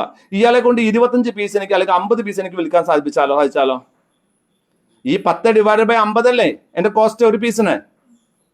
ഇതിനെയാണ് dependent and independent regression analysis. ഇത്രയേ ഉള്ളൂ. ഇതൊക്കെ എന്തിനാ ഞാൻ പറയണമെന്ന് വെച്ചാൽ, ഈ ഒരു ചാപ്റ്റർ കഴിഞ്ഞിട്ട് FM-ന്റെ അവസാനത്തെ ഒരു ചാപ്റ്ററും കൂടി ഉണ്ട്, അബ്സോർപ്ഷൻ കോസ്റ്റിംഗ് ഉണ്ട്. ഇത് രണ്ടും ഏട്ടനും അനിയനുമാണ്. ആൻഡ് ഇതിലാണ് ഈ റേഷ്യോ അനാലിസിസും ലിവറേജസ് ഒക്കെ ഉപയോഗിച്ചുകൊണ്ട് മാത്തമെറ്റിക്കലി നമ്മൾ എന്ത് കണ്ടുപിടിക്കും? സിമ്പിൾ മാത്തമെറ്റിക്സ് ആണ് ഉപയോഗിച്ചുകൊണ്ട് നമ്മൾ എന്ത് കണ്ടുപിടിക്കും? ഫ്യൂച്ചർ എങ്ങനെയാണ് പ്രെഡിക്റ്റ് ചെയ്യാൻ കണ്ടുപിടിക്കും. ഇത് രണ്ടും കൂടെ ചേർത്തിട്ട് ഒരു 20 മാർക്കിന് ക്വസ്റ്റ്യനും വരും. അത് വരണമെന്ന് പ്രാർത്ഥിച്ചോ. വളരെ സിമ്പിൾ ചാപ്റ്റർ ആയത്. ഇത് ഒരു ടെൻഷൻ ഇല്ലാത്ത ചാപ്റ്ററാണ്. നിങ്ങൾക്ക് ഇത് കഴിഞ്ഞ് കഴിഞ്ഞാൽ നിങ്ങൾക്ക് തോന്നുന്നു ഇത്രയേ ഉള്ളൂ ഈ ചാപ്റ്റർ, ആവശ്യം ഇത്രയൊക്കെ പൊലിപ്പിച്ച് പറയേണ്ട കാര്യം ഉണ്ടായിരുന്നു. കാരണം അത് കാരണമുണ്ട്, അത് ഞാൻ പറഞ്ഞുതരാം. പിന്നെ മാർക്കുണ്ട്, അതുകൊണ്ടാണ്. Regression method. എന്താണ് റിഗ്രഷൻ മെത്തേഡ് എന്ന് പറഞ്ഞാൽ? while the independent variable is the factor that influences the dependent variable. For example, advertisement expense ഒരു ഇൻഡിപെൻഡന്റ് വേരിയബിൾ ആണ്, ആൻഡ് സെയിൽസ് ഡിപെൻഡന്റ് ആണ്. അഡ്വർടൈസ്മെന്റ് എക്സ്പെൻസസ് അഡ്വർടൈസ്മെന്റ് എക്സ്പെൻസസ് നമ്മൾ കൂട്ടുകയാണെങ്കിൽ എന്ത് സംഭവിക്കും? നമ്മുടെ സെയിൽസും ഓട്ടോമാറ്റിക്കലി കൂടുമെന്ന് നമ്മൾ വിശ്വസിക്കുന്നു. അപ്പോൾ ഒരു അഡ്വർടൈസ്മെന്റ് മാത്രമാണോ സെയിൽസ്? അല്ല. അതുകൊണ്ടാണ് അത് ഇൻഡിപെൻഡന്റ് ആണെന്ന് പറഞ്ഞത്. പക്ഷെ അഡ്വർടൈസ്മെന്റ് കൂടുമ്പോൾ അതിന്റെ സെയിൽസ് വർദ്ധിക്കാൻ സാധ്യതയുണ്ട്. ദെൻ എങ്ങനെയാ അത് കണ്ടുപിടിക്കുക? The y is equal to y എന്ന് പറഞ്ഞാൽ dependent variable is equal to b എന്ന് പറഞ്ഞാൽ ബി സ്ലോപ്പ് ലൈൻ, ബി എന്ന് പറഞ്ഞാൽ സ്ലോപ്പ് ലൈൻ ആണ് എക്സ് ഇൻഡിപെൻഡന്റ് വേരിയബിളിന്റെ. ഇത് ഗ്രാഫിക്കലി റെപ്രസെന്റേബിൾ ആണ് സ്ലോപ്പ് ലൈൻ വരുന്നത്. ഈ സ്ലോപ്പ് ലൈൻ വരുന്നത് അതൊന്നും ഇവിടെ കണക്കാക്കേണ്ട കാര്യമില്ല. അത് തിയററ്റിക്കലി മനസ്സിലാക്കി വെക്കുക. പ്രോബ്ലംസ് ഇത് ബേസ് അല്ല വരുന്നത് കേട്ടോ. നിങ്ങൾ ഗ്രാഫ് ഒന്നും വെച്ചിട്ട് വരില്ല. അതുകൊണ്ടാണ് പറയുന്നത്, ഇത് വളരെ സിമ്പിൾ ആയിട്ട് മനസ്സിലാക്കാവുന്ന കാര്യമാണ്. y is equal to the slope line of B slope line of X into plus A എന്ന് പറഞ്ഞാൽ എന്താണ്, y എവിടെയാണോ ഇന്റർസെപ്റ്റ് ചെയ്യുന്നത്. y എന്ന് പറഞ്ഞാൽ ഡിപ്പെൻഡന്റ് കോസ്റ്റ്. അപ്പൊ നമ്മളൊരു ഒരു ഗ്രാഫ് വരയ്ക്കുകയാണെന്നുണ്ടെങ്കിൽ ഒരു ഗ്രാഫിൽ എന്തുണ്ടായിരിക്കും, ഒരു സ്ലോപ്പ് ലൈൻ ഉണ്ടായിരിക്കും. അതിൽ y എവിടെ ഇന്റർസെപ്റ്റ് ചെയ്യുന്നു, ആ ഇന്റർസെപ്റ്റ് ചെയ്ത് കഴിഞ്ഞാൽ അതുവരെ നമുക്ക് എന്തുണ്ടാവില്ല, അതുവരെ നമുക്ക് കോസ്റ്റിൽ ഒരു വ്യത്യാസം ഉണ്ടാവില്ല. അത് ഡിപ്പെൻഡന്റ് ആണ്. അതിന്റെ മുകളിലേക്ക് അത് ഇൻഡിപെൻഡന്റ് ആയിട്ട് മാറാൻ സാധ്യതയുണ്ട്, അല്ലെങ്കിൽ ഡിപ്പെൻഡന്റ് ആകാൻ സാധ്യതയുണ്ട് എന്ന് പറയുന്നു. ഡെൽഫി മെത്തേഡ്, ഡെൽഫി കേട്ടപ്പോൾ തന്നെ പേടിച്ചോ? ഡെൽഫി മെത്തേഡ് എന്ന് പറഞ്ഞാൽ എസ്റ്റിമേറ്റ് ടെക്നിക് എന്നാണ്. ഇതിനെ എസ്റ്റിമേറ്റ് ആയിട്ട് സംസാരിക്കുന്നു, എസ്റ്റിമേറ്റിനോട് സംസാരിക്കുന്ന ഫുൾ എസ്റ്റിമേഷൻ ആണ് ഡെൽഫി. നമുക്ക് മുന്നേ പറയാം. Is a systematic and quantitative method of forecasting by collecting opinions from a group of financial experts through several rounds of questions. വളരെ സിമ്പിൾ ആയിട്ട് മനസ്സിലായിട്ട്. അപ്പോൾ അതായത് നിങ്ങൾ ഒരിക്കലും എന്ത് ചെയ്യാൻ പാടില്ല, നിങ്ങളുടെ പാസ്റ്റ് മാത്രം ഉപയോഗിച്ചുകൊണ്ട് നിങ്ങൾ ചെയ്യാൻ പാടില്ല. നിങ്ങൾ നിങ്ങളുടെ ക്വാണ്ടിറ്റേറ്റീവ് മെത്തേഡോ ക്വാളിറ്റേറ്റീവ് മെത്തേഡോ മാത്രം ഉപയോഗിക്കാൻ പാടില്ല, രണ്ടും കൂടെ ഉപയോഗിക്കണമെന്നാണ് ഡെൽഫി പറയുന്നത്. അതായത് ക്വാണ്ടിറ്റേറ്റീവ് മെത്തേഡ് എന്ന് പറഞ്ഞാൽ നിങ്ങളുടെ ഹിസ്റ്റോറിക്കൽ ഡാറ്റ ഉപയോഗിച്ചുകൊണ്ട് നിങ്ങളുടെ ഫ്യൂച്ചറിനെ നിങ്ങൾ പ്രെഡിക്റ്റ് ചെയ്യാൻ ആഗ്രഹിക്കുന്നു. ക്വാളിറ്റേറ്റീവ് മെത്തേഡ് എന്ന് പറഞ്ഞതാണ് എക്സ്പേർട്ടുകളും എക്സ്പീരിയൻസ് ഉള്ള ആൾക്കാരുമായി സംസാരിച്ചുകൊണ്ട് അവരുടെ അസംഷൻസ് അനുസരിച്ച് നമ്മൾ മാർക്കറ്റിനെ പ്രിഡിക്റ്റ് ചെയ്യാൻ തീരുമാനിക്കുന്നു. പക്ഷെ ഈ രണ്ട് സിസ്റ്റത്തിനും അതിൻ്റെതായിട്ടുള്ള പ്രശ്നങ്ങളുണ്ട്. ആ പ്രശ്നങ്ങൾ ഒഴിവാക്കണമെങ്കിൽ എന്താ ചെയ്യേണ്ടത്? നിങ്ങൾ ആൾക്കാരോട് സംസാരിക്കുകയും വേണം, ഹിസ്റ്റോറിക്കൽ ഡാറ്റ ഉപയോഗിക്കുകയും വേണം. ഇതാണ് ഡെൽഫി പറയുന്നത്. ഡെൽഫി എന്താ പറയുന്നത്? A systematic and qualitative method of forecasting by collecting opinion from a group of financial expert. അവരോട് പല റൗണ്ട് ചോദ്യങ്ങൾ ചോദിച്ച് പാസ്റ്റ് ഡാറ്റ അവർക്ക് കൊടുത്തതിന് ശേഷം പല റൗണ്ട് ചോദ്യങ്ങൾ ചോദിച്ച് അവരോട് എന്ത് ചെയ്യുന്നു, അവരുടെ ഒപ്പീനിയൻ കളക്ട് ചെയ്യാൻ ശ്രമിക്കുന്നു. The Delphi method റിലൈസ് on experts who are knowledgeable about a specific area so they can forecast the outcome of future scenarios. ഇപ്പൊ മെറ്റ ആർട്ടിഫിഷ്യൽ ഇന്റലിജൻസിൽ ഇത്രമാത്രം കോടി രൂപ ഇൻവെസ്റ്റ് ചെയ്യാൻ തീരുമാനിക്കുമ്പോൾ do you really believe that they are using quantitative methods only? No, they are using, കാരണം അവർക്ക് അറിയില്ല മെറ്റയ്ക്ക് എങ്ങനെ ഇത് ഉപയോഗിക്കാൻ പറ്റുമെന്ന്. അപ്പോൾ മെറ്റ ആർട്ടിഫിഷ്യൽ ഇന്റലിജൻസിൽ ഇൻവെസ്റ്റ് ചെയ്യുന്നതല്ല എന്തായിരിക്കും, ഒരു ഗ്രൂപ്പ് ഓഫ് എക്സ്പേർട്സും. അതുകൊണ്ടാണ് അവർ they are ready to pay this much of salary. ഇത് ചിലപ്പോൾ അടുത്ത 4 കൊല്ലം കഴിഞ്ഞാൽ ഇതൊന്നും ആയിരിക്കില്ല സിനാറിയോ, ഇത്രയൊന്നും ആരും കൊടുക്കില്ല. പക്ഷെ ഇനീഷ്യൽ സ്റ്റേജസിൽ ദേ നീഡ് എക്സ്പേർട്സ്. സോ ആ എക്സ്പേർട്സ് അവരെന്താണ് ഈ മാർക്കറ്റിനെ കുറിച്ച് വിചാരിക്കുന്നത്, അതനുസരിച്ചിട്ടാണ് അവരെന്ത് ചെയ്യുക, അതിൽ ഇൻവെസ്റ്റ് ചെയ്യുക. മനസ്സിലാവുണ്ടല്ലോ ഞാൻ പറയണത്? അപ്പോൾ ഇറ്റ് റീച്ചസ്, അവരെന്ത് ചെയ്യും, ആ ഒരു ഫ്യൂച്ചർ സിനാറിയോനെ കുറിച്ചിട്ട് അതിന്റെ ഔട്ട്കമ്മിനെ കുറിച്ച് എക്സ്പേർട്ടുകളോട് സംസാരിക്കുകയും അവരുടെ ഒരു കൺസെൻസസ് മനസ്സിലാക്കിക്കൊണ്ട് നമ്മൾ എന്ത് ചെയ്യുന്നു, നമ്മൾ ഒരു തീരുമാനത്തിലേക്ക് എത്താൻ ശ്രമിക്കുന്നു. The financial expert then fill another questionnaire that gives them opportunity to provide updated opinions. ഇനി അവരുടെ ഒപ്പീനിയൻ എടുത്തു കഴിഞ്ഞാൽ നമ്മൾ വെറുതെ വിടില്ല. ആ ഒപ്പീനിയൻ എടുത്തു കഴിഞ്ഞാൽ പിന്നീട് ഒരു പീരിയോഡിക്കലി അവരുടെ ഒപ്പീനിയനിൽ അവർ ചേഞ്ചുകളെ കുറിച്ചും നമ്മൾ ഇൻഫോം ചെയ്യാൻ പറയുന്നു. സോ ദാറ്റ് ഇതൊരു കണ്ടിന്യൂസ് പ്രോസസ്സാണ്. അതുവഴി നമ്മൾ മാർക്കറ്റിനെ അല്ലെങ്കിൽ ഫ്യൂച്ചറിനെ ഫോർകാസ്റ്റ് ചെയ്യാൻ ശ്രമിക്കുന്നു. ഇതാണ് ഫോർകാസ്റ്റിംഗിന്റെ മെത്തേഡുകൾ. Forecasting of profit and loss account, ഇതിനെ പ്രോഫിറ്റബിലിറ്റി പ്രൊജക്ഷൻസ് എന്ന് പറയും. എങ്ങനെയാണ് പ്രോഫിറ്റിനെ പ്രൊജക്റ്റ് ചെയ്യുക? നമ്മൾ പലതും പ്രൊജക്റ്റ് ചെയ്യും. നമ്മൾ ആവശ്യത്തിനനുസരിച്ചാണ് ക്യാഷ് പ്രൊജക്ഷൻ ഉണ്ടാകാം, ഫണ്ട് പ്രൊജക്ഷൻ ഉണ്ടാകാം, പ്രോഫിറ്റ് പ്രൊജക്ഷൻ ഉണ്ടാകാം, ഗ്രോസ് പ്രോഫിറ്റ് പ്രൊജക്ഷൻ ഉണ്ടാകാം, ഡിവിഡൻഡ് പ്രൊജക്ഷൻ ഉണ്ടാകാം, അസറ്റ് പ്രൊജക്ഷൻ ഉണ്ടാകാം, സ്റ്റോക്ക് പ്രൊജക്ഷൻ ഉണ്ടാകാം, പർച്ചേസ് പ്രൊജക്ഷൻ ഉണ്ടാകാം. എന്ത് വേണമെങ്കിൽ നമുക്ക് പ്രൊജക്റ്റ് ചെയ്യാം. ഇപ്പൊ ഇതിവിടെ നമ്മൾ ചെയ്യുന്നത് എന്താണ് നിങ്ങളോട് ഫോർകാസ്റ്റ് ചെയ്യണത് എന്ന് നിങ്ങളോട് ക്വസ്റ്റ്യനിലേ പറയുള്ളൂ. ഇതിൽ പറഞ്ഞ അതന്നെ ഫോർകാസ്റ്റ് ചെയ്യേണ്ട. Forecasting can be on any aspect. മനസ്സിലാവുന്നുണ്ടോ? അപ്പം ഇപ്പൊ നമ്മൾ ഇന്നലെ എൻ്റെ മോൻ ഒരു കടയിൽ പോയപ്പോൾ അവനോട് ചോദിക്കാത്തതേ, നിങ്ങൾ എന്ത് മുടിയാണ് എന്ത് എണ്ണയാണ് മുടിയിൽ തേക്കണമെന്ന്. അത് പ്രൊജക്ഷൻ ഫോർകാസ്റ്റിംഗ് ആണ്. ആ എണ്ണ തേച്ചാൽ എൻ്റെ തലയിൽ മുടി വളരും എന്നൊരു. ഇയാൾ ആൺകുട്ടി ആയതുകൊണ്ട് ഇയാളുടെ മുടി നന്നായിട്ട് വളരുന്നുണ്ട്, എന്താണെന്ന് അറിയില്ല, നന്നായിട്ട് വളരുന്നുണ്ട്. അയാൾ മുടിയൊക്കെ കെട്ടിവെച്ച്, പക്ഷെ നിങ്ങളുടെയൊക്കെ എത്ര മുടി, പെൺകുട്ടികൾ എത്ര മുടി ഉണ്ടാകും, ആ മുടിയൊക്കെ കെട്ടിവെച്ചാവൻ നടക്കുന്നത്. അപ്പോൾ ഒരാളുടെ ഒരു വളർച്ച കാണുമ്പോൾ, അയാളുടെ എക്സ്പീരിയൻസ് മനസ്സിലാക്കുമ്പോൾ, ആ എക്സ്പീരിയൻസ് ഉപയോഗിച്ചുകൊണ്ട് എൻ്റെ കാര്യം എങ്ങനെ മാറാൻ ശ്രമിക്കും എന്നതിനെ പ്രൊജക്റ്റ് ചെയ്യലാണ് ഫോർകാസ്റ്റിംഗ്. അത് എന്തിനേയും പ്രൊജക്റ്റ് ചെയ്യാമെന്നാണ്. ഇപ്പോൾ ഒരാളുടെ കയ്യിൽ നഖം വളർന്നിട്ട് എൻ്റെ നഖം ഈ സമയം കൂടെ എത്ര ചോദിക്കാറില്ലേ, എത്ര ദിവസം കൂടെ ഈ നഖം എത്ര വളർന്നത് എന്നൊക്കെ പണ്ട് ചില ആൾക്കാരുണ്ട്, ഇങ്ങനെ വളച്ചിട്ടൊക്കെ വെക്കുന്ന ആൾക്കാരുണ്ട്, വലിയ നഖം വളർത്തുന്ന ആൾക്കാരൊക്കെ ഉണ്ട്. അപ്പോൾ അവരോട് ചോദിക്കും എത്ര ദിവസം കൊണ്ടാണ് നഖം വളർന്നത്? അതെന്തുകൊണ്ട്? അതൊരു പ്രൊജക്ഷൻ ടെക്നിക്കാണ്. So this is how we do use qualitative methods to എന്താണ്, ഇന്ദുലേഖയുടെ മുടി ഉണ്ടാകുന്ന എണ്ണ വന്നപ്പോൾ അവരോട് ചോദിച്ചിരുന്നു ഇത് ഉപയോഗിച്ച് എത്ര ദിവസം കൊണ്ടാണ് മുടി വളർന്നത്? അതൊരു പ്രൊജക്ഷനാണ്. അപ്പോൾ എന്തിലും പ്രൊജക്ഷൻ ചെയ്യാം. അപ്പോൾ റിലയൻസിനോട് ചോദിക്കുകയാണ്, നിങ്ങൾ ഈ കൺസ്യൂമർ ഗുഡ്സ് കാമ്പ കോളയുടെ ഫ്യൂച്ചർ എത്രമാത്രം വളരാൻ സാധ്യതയുണ്ട്? കാമ്പ കോള എങ്ങനെ? ഇപ്പോൾ ബേൽ അറിയില്ലേ? ബേൽ പറഞ്ഞ പൊരി, ബേൽപൂരി എന്ന് പറഞ്ഞിട്ടില്ലേ നിങ്ങളെ? അതൊരു പൊരിയാണ്. അത് ആക്ച്വലി കേരളത്തിന്റെ പുറത്ത് പോയി കഴിഞ്ഞാൽ അതൊരു മെയിൻ സ്നാക്കാണ്. ഭയങ്കര സ്റ്റൊമക്ക് ഫില്ല് ചെയ്യുന്ന, പക്ഷെ അത്രമാത്രം പ്രോട്ടീൻസും വിറ്റാമിൻസും ഒന്നും ഇല്ലാത്ത ഒരു സ്നാക്കാണിത്. ഇപ്പൊ നമ്മൾ ഈ നാട്ടിലെ കടകളിൽ പോയി എല്ലാ കടകളിലും ബേൽപൂരി ഉണ്ടാക്കി വെച്ചിട്ടുണ്ട്. ആ പാത്രം വാങ്ങിട്ടും, ബിക്കാനീറിന്റെ ബിക്കാജിലൊക്കെ വാങ്ങിട്ടും. അപ്പൊ എന്താണ്, അതൊരു പ്രൊജക്ഷനാണ്. അതായത് നമ്മളൊക്കെ ഈ മലയാളികൾ എന്താ, അല്ലെങ്കിൽ മറ്റുള്ള സംസ്ഥാനത്തെ ആളുകൾ ഭയങ്കര ഡിഫറെന്റ് ടേസ്റ്റുകൾ ടേസ്റ്റ് ചെയ്യാൻ. നമ്മുടെ നാട്ടിലെ പാനിപൂരി കടകൾ ശ്രദ്ധിച്ചിട്ടുണ്ടോ നിങ്ങൾ? എവിടെയെങ്കിലും പാനിപൂരി, കാളൻ എന്ന് പറഞ്ഞാൽ നമ്മുടെ നാട്ടിൽ കിട്ടുന്ന കാളനെയല്ല, അത് കാളനാണ്. ശരി, കാളൻ എന്ന് പറഞ്ഞാൽ തമിഴിൽ എന്താണ്? മഷ്റൂമാണ്. മഷ്റൂമിന്റെ ഫ്രൈ ഒരു മസാലയൊട്ട് നമുക്ക് തരുന്നതാണ്. മഷ്റൂം എന്ന് പറഞ്ഞ സാധനം ഇല്ലാതെ നമുക്ക് കാളൻ കിട്ടുന്നത്. ഇപ്പോൾ ഇവിടെ നമ്മുടെ നാട്ടിൽ ഈ പൂരപ്പറമ്പിലൊക്കെ പോയ കാളൻ, തമിഴ്നാടിന്റെ ഒരു സ്നാക്കാണ് കാളൻ, വാങ്ങിട്ടും. പാനിപൂരി, ആ പൂരി റെഡിമെയ്ഡ് വാങ്ങിട്ട് നമുക്ക് വീട്ടിലുണ്ടാക്കാവുന്നതേ ഉള്ളൂ. ഇവയാൾ അത് കഴിഞ്ഞിട്ട് കളിക്കുക വെള്ളം നമ്മൾ ഇവിടുന്ന് കുടിക്കേണ്ട കാര്യമില്ല, നമുക്ക് ഉണ്ടാക്കാവുന്നതേ ഉള്ളൂ. പക്ഷെ നമ്മൾ ഡിഫറെന്റ് ടേസ്റ്റുകൾ നമ്മൾ ടേസ്റ്റ് ചെയ്യാൻ തയ്യാറാണ്. അതൊരു ഫോർകാസ്റ്റിംഗ് ടെക്നിക്കാണ്. അതുവഴി എൻ്റെ ബിസിനസ് കൂട്ടാൻ സാധിക്കുമോ എന്നുള്ളത് ഒരു ഫോർകാസ്റ്റിംഗ് ടെക്നിക്കാണ്. Forecasting of profit loss account typically, അതായത് ഒരു പ്രോബ്ലം കിട്ടുമ്പോൾ ചിലപ്പോൾ ഈ 3 ചാപ്റ്ററും ചേർത്ത് ഒറ്റ പ്രോബ്ലം ആയിട്ട് ചോദിക്കാം. അവിടെ പോയിട്ട് ഹാർട്ട് അറ്റാക്ക് വരാതിരിക്കാൻ വേണ്ടിയിട്ടാണ് ഞാൻ ഇത് എന്ത് വേണമെങ്കിൽ വരാമെന്നും അത് കോമൺ സെൻസ് ഉപയോഗിച്ച് വേണം ഫോർകാസ്റ്റ് ചെയ്യാനെന്നും പറയുകയാണ് കേട്ടോ. ഈ ചാപ്റ്റർ, ഈ പുസ്തകം, ഈ സിലബസ് വന്നിട്ട് ആദ്യത്തെ പരീക്ഷയിൽ 16 മാർക്ക് ഈ ചാപ്റ്ററിനായിരുന്നു.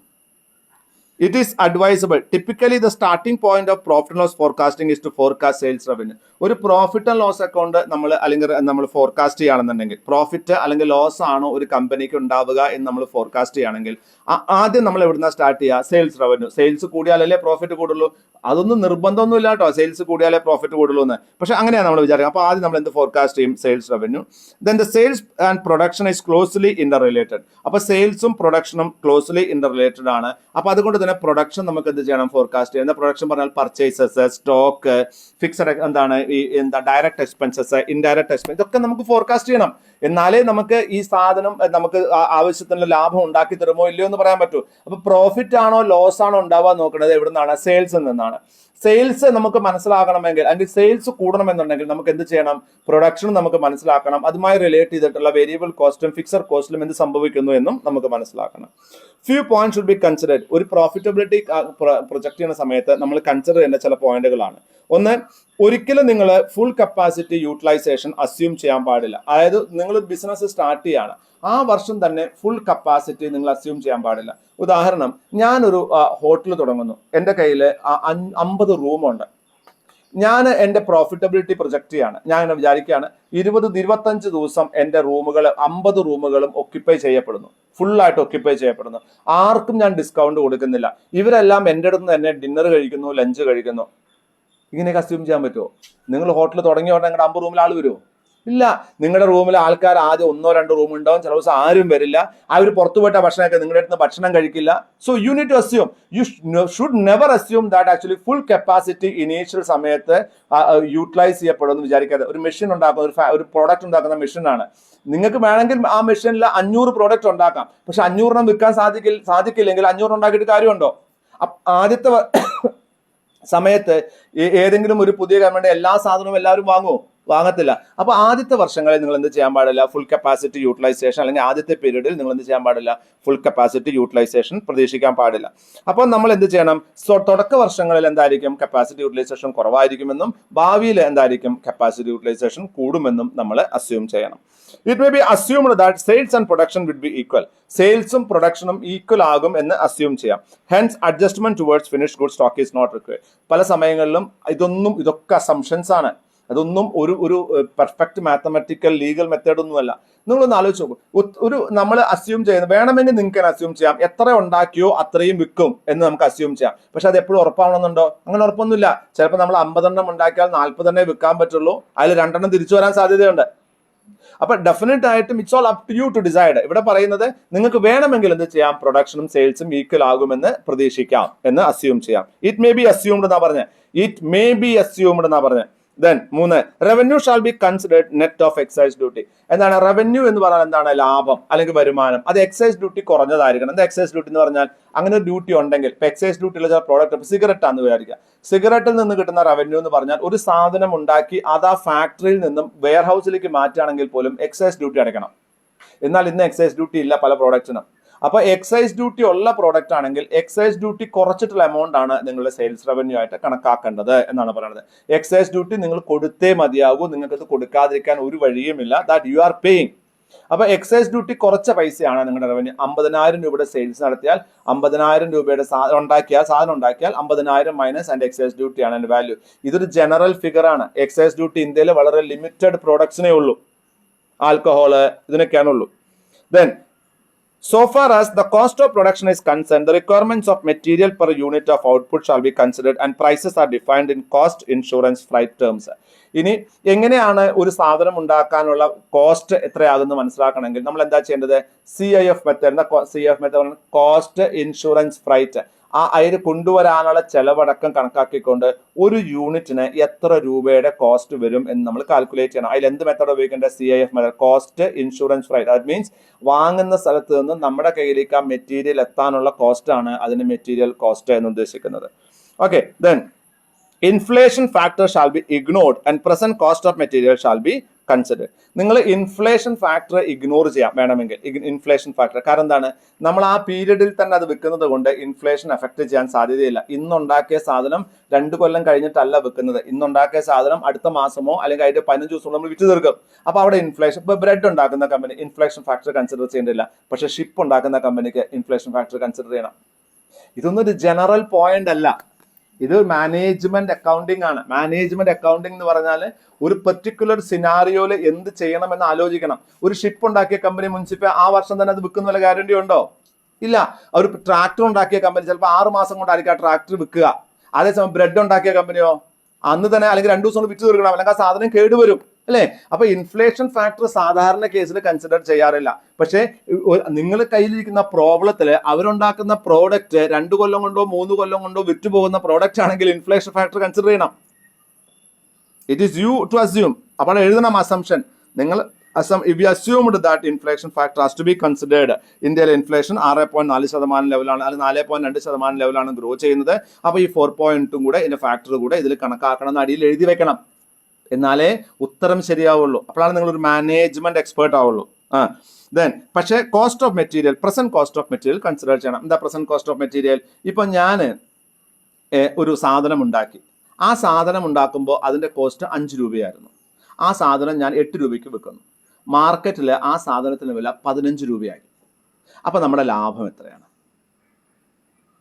എങ്ങനെ കണക്കാക്കുക? നമ്മൾ എന്താ ഉപയോഗിക്കുന്നത്? ഫോർകാസ്റ്റിംഗ് ആണ്. ഞാൻ എവിടെയുള്ളത്? ഫിനാൻഷ്യൽ സ്റ്റേറ്റ്മെന്റിലല്ല, ഞാൻ എവിടെയുള്ളത്? ഫോർകാസ്റ്റിങ്ങിലാണ്. 5 രൂപയുടെ കോസ്റ്റ് വന്ന ഒരു സാധനം ഞാൻ 8 രൂപയ്ക്കാണ് വിറ്റിരുന്നത്. എന്നാൽ ഈ സാധനം ഞാനിപ്പോൾ വിൽക്കുന്നത് 15 രൂപയ്ക്കാണ്. അതിന്റെ വില കൂടി, അത് 15 രൂപയ്ക്കാണ് വിൽക്കുന്നത്. അതിന്റെ പ്രോഫിറ്റ് ഞാൻ എങ്ങനെയാണ് കണക്കാക്കേണ്ടത്? പാസ്റ്റ് കോസ്റ്റ് ആണോ പ്രസന്റ് കോസ്റ്റ് ആണോ എടുക്കേണ്ടത്? പ്രസന്റ് കോസ്റ്റ് എടുക്കണം. ആ 15 രൂപയുടെ സാധനം ഉണ്ടാക്കാൻ ഇപ്പൊ എത്ര ചെലവ് വരും? അതുകൊണ്ടാണ് പലപ്പോഴും നമ്മളോട് ഈ സാധനത്തിന്റെ വില കൂടുമ്പോൾ നിങ്ങൾക്ക് ലാഭം കൂടിയില്ലെന്ന് ചോദിക്കുമ്പോൾ അവർ പറയുന്നത് കോസ്റ്റും കൂടിയിട്ടുണ്ട്, നാളെ ഈ സാധനം വിലയ്ക്ക് വിൽക്കാൻ പറ്റത്തില്ല, പെട്ടെന്ന് വില കൂടി കഴിഞ്ഞാൽ. അപ്പോൾ ആ സമയത്ത് നമ്മൾ ശ്രദ്ധിക്കേണ്ട പ്രസന്റ് കോസ്റ്റ് ആണ് കണക്കാക്കേണ്ടത്, പാസ്റ്റ് കോസ്റ്റ് അല്ല. 2 കൊല്ലം മുമ്പ്, ഇപ്പോൾ 6 മാസം മുമ്പ് അല്ലെങ്കിൽ 3 മാസം മുമ്പ് ഉണ്ടാക്കിയ ഒരു പ്രോഡക്റ്റ് ഇന്ന് വിൽക്കുന്നു. 3 മാസം മുമ്പ് അതിന്റെ കോസ്റ്റ് 5 രൂപയാണ്, ഇപ്പം അതിന്റെ കോസ്റ്റ് 8 രൂപയാണെങ്കിൽ ഇപ്പം നമ്മൾ അതിന്റെ പ്രോഫിറ്റ് കണക്കാകുമ്പോൾ 8 രൂപ മൈനസ് പ്രൊജക്ഷന് വേണ്ടി ഉപയോഗിക്കുമ്പോഴാണ് പറയുക പ്രോഫിറ്റ് ലോസ് അക്കൗണ്ടിൽ നിന്നല്ല വരിക, അതന്നെ വരിക. പക്ഷെ ഇവിടെ നമുക്ക് എന്താ വരിക? നമ്മൾ അതിന്റെ ആ ഡിഫറൻസ് മാത്രമേ കാൽക്കുലേറ്റ് ചെയ്യാൻ പാടുള്ളൂ. Seasonal fluctuations of prices must be considered while estimation. Seasonal ഫ്ലക്ച്വേഷൻസും കൺസിഡർ ചെയ്യണം. ഇപ്പൊ ചെണ്ടുമല്ലിപ്പൂവ് സാധാരണ സമയത്ത് 1 കിലോ 150 രൂപയാണ്, ഇപ്പൊ അത് 250 രൂപയാണ്. ആ സീസണൽ ഫ്ലക്ച്വേഷൻസ് ഓഫ് പ്രൈസസ് നിങ്ങൾ കൺസിഡർ ചെയ്യണം. നിങ്ങളുടെ പ്രോഫിറ്റബിലിറ്റി നിങ്ങൾ എസ്റ്റിമേറ്റ് ചെയ്യാൻ പോവുകയാണ്. നിങ്ങൾ ഈ ഓണം സീസണിൽ എത്ര ടൺ ചെണ്ടുമല്ലി പൂ വിൽക്കാൻ സാധിക്കും, മാരിഗോൾഡ് വിൽക്കും, നിങ്ങൾ അസ്യൂം ചെയ്യാൻ ശ്രമിക്കുകയാണ്. അപ്പോൾ അങ്ങനെ അസ്യൂം ചെയ്യാൻ ശ്രമിക്കുകയാണെങ്കിൽ നിങ്ങൾ ആ സമയത്തൊന്നും നിങ്ങൾ വിൽക്കാൻ സാധ്യതയുള്ള വില വെച്ചിട്ട് വേണം നിങ്ങൾ എന്താ കണക്കാക്കേണ്ടത്, പ്രോഫിറ്റബിലിറ്റി ഫോർകാസ്റ്റിംഗ് ആണ് ചെയ്യുന്നത്. അപ്പോൾ നമ്മളെങ്ങനെ കണക്കാക്കുക, സിമ്പിൾ സ്റ്റേറ്റ്മെൻറ്റ് എന്താണ് ശരണ്യ, എന്തൊക്കെയാണ്? ആദ്യം നമ്മൾ സെയിൽസ് എടുക്കും. സെയിൽസ് അതിന് എന്ത് കുറയ്ക്കും, വേരിയബിൾ കോസ്റ്റ്. എന്താ വേരിയബിൾ കോസ്റ്റ് എന്ന് പറഞ്ഞാൽ? വേരിയബിൾ കോസ്റ്റ് പറഞ്ഞാൽ സെയിൽസ് കൂടുമ്പോൾ കൂടുന്ന പൈസ എന്നൊന്നും തെറ്റാണത് കേട്ടോ. വേരിയബിൾ കോസ്റ്റ് എന്ന് പറഞ്ഞാൽ ഒരു യൂണിറ്റ്, ഞാൻ പറഞ്ഞത് വൃത്തിയായിട്ട് മനസ്സിലാക്കിക്കൊള്ളണം. അതല്ലെങ്കിൽ കുറേ കാലം കഴിഞ്ഞ് നിങ്ങൾ മനസ്സിലാക്കുക, എത്രമാത്രം സെയിൽ കൂടുന്നു അതിനനുസരിച്ച് കൂടുന്ന പ്രൈസ് അല്ല, സെയിൽ അനുസരിച്ചാ കൂടുക. പക്ഷെ അത് ഓരോ യൂണിറ്റ് മാനുഫാക്ചർ ചെയ്യുക, ഓരോ സെയിൽ കൂടുമ്പോൾ ഒരു യൂണിറ്റ് സെയിൽ അഡീഷണൽ വരുമ്പോൾ ആ പ്രോഡക്റ്റ് ഉണ്ടാക്കാനുള്ള ചെലവ് എന്താണ്, അതാണ് വേരിയബിൾ കോസ്റ്റ്. അതായത് ഓരോ യൂണിറ്റ് കൂടുമ്പോഴും, അതായത് ഞാൻ പറയട്ടെ, ഒരു ഉഴുന്നുവട ഉണ്ടാക്കാൻ എത്ര ഉഴുന്ന് വേണം, 50 പൈസയുടെ ഉഴുന്ന് വേണം, അല്ലെങ്കിൽ 2 രൂപയുടെ ഉഴുന്ന് വേണം കൂട്ടുക. അപ്പൊ 2 ഉഴുന്നുവട ഉണ്ടാക്കാനോ 5 രൂപയുടെ അല്ലെങ്കിൽ 2 രൂപയുടെ ഉഴുന്ന് വേണം, വേണ്ടയോ?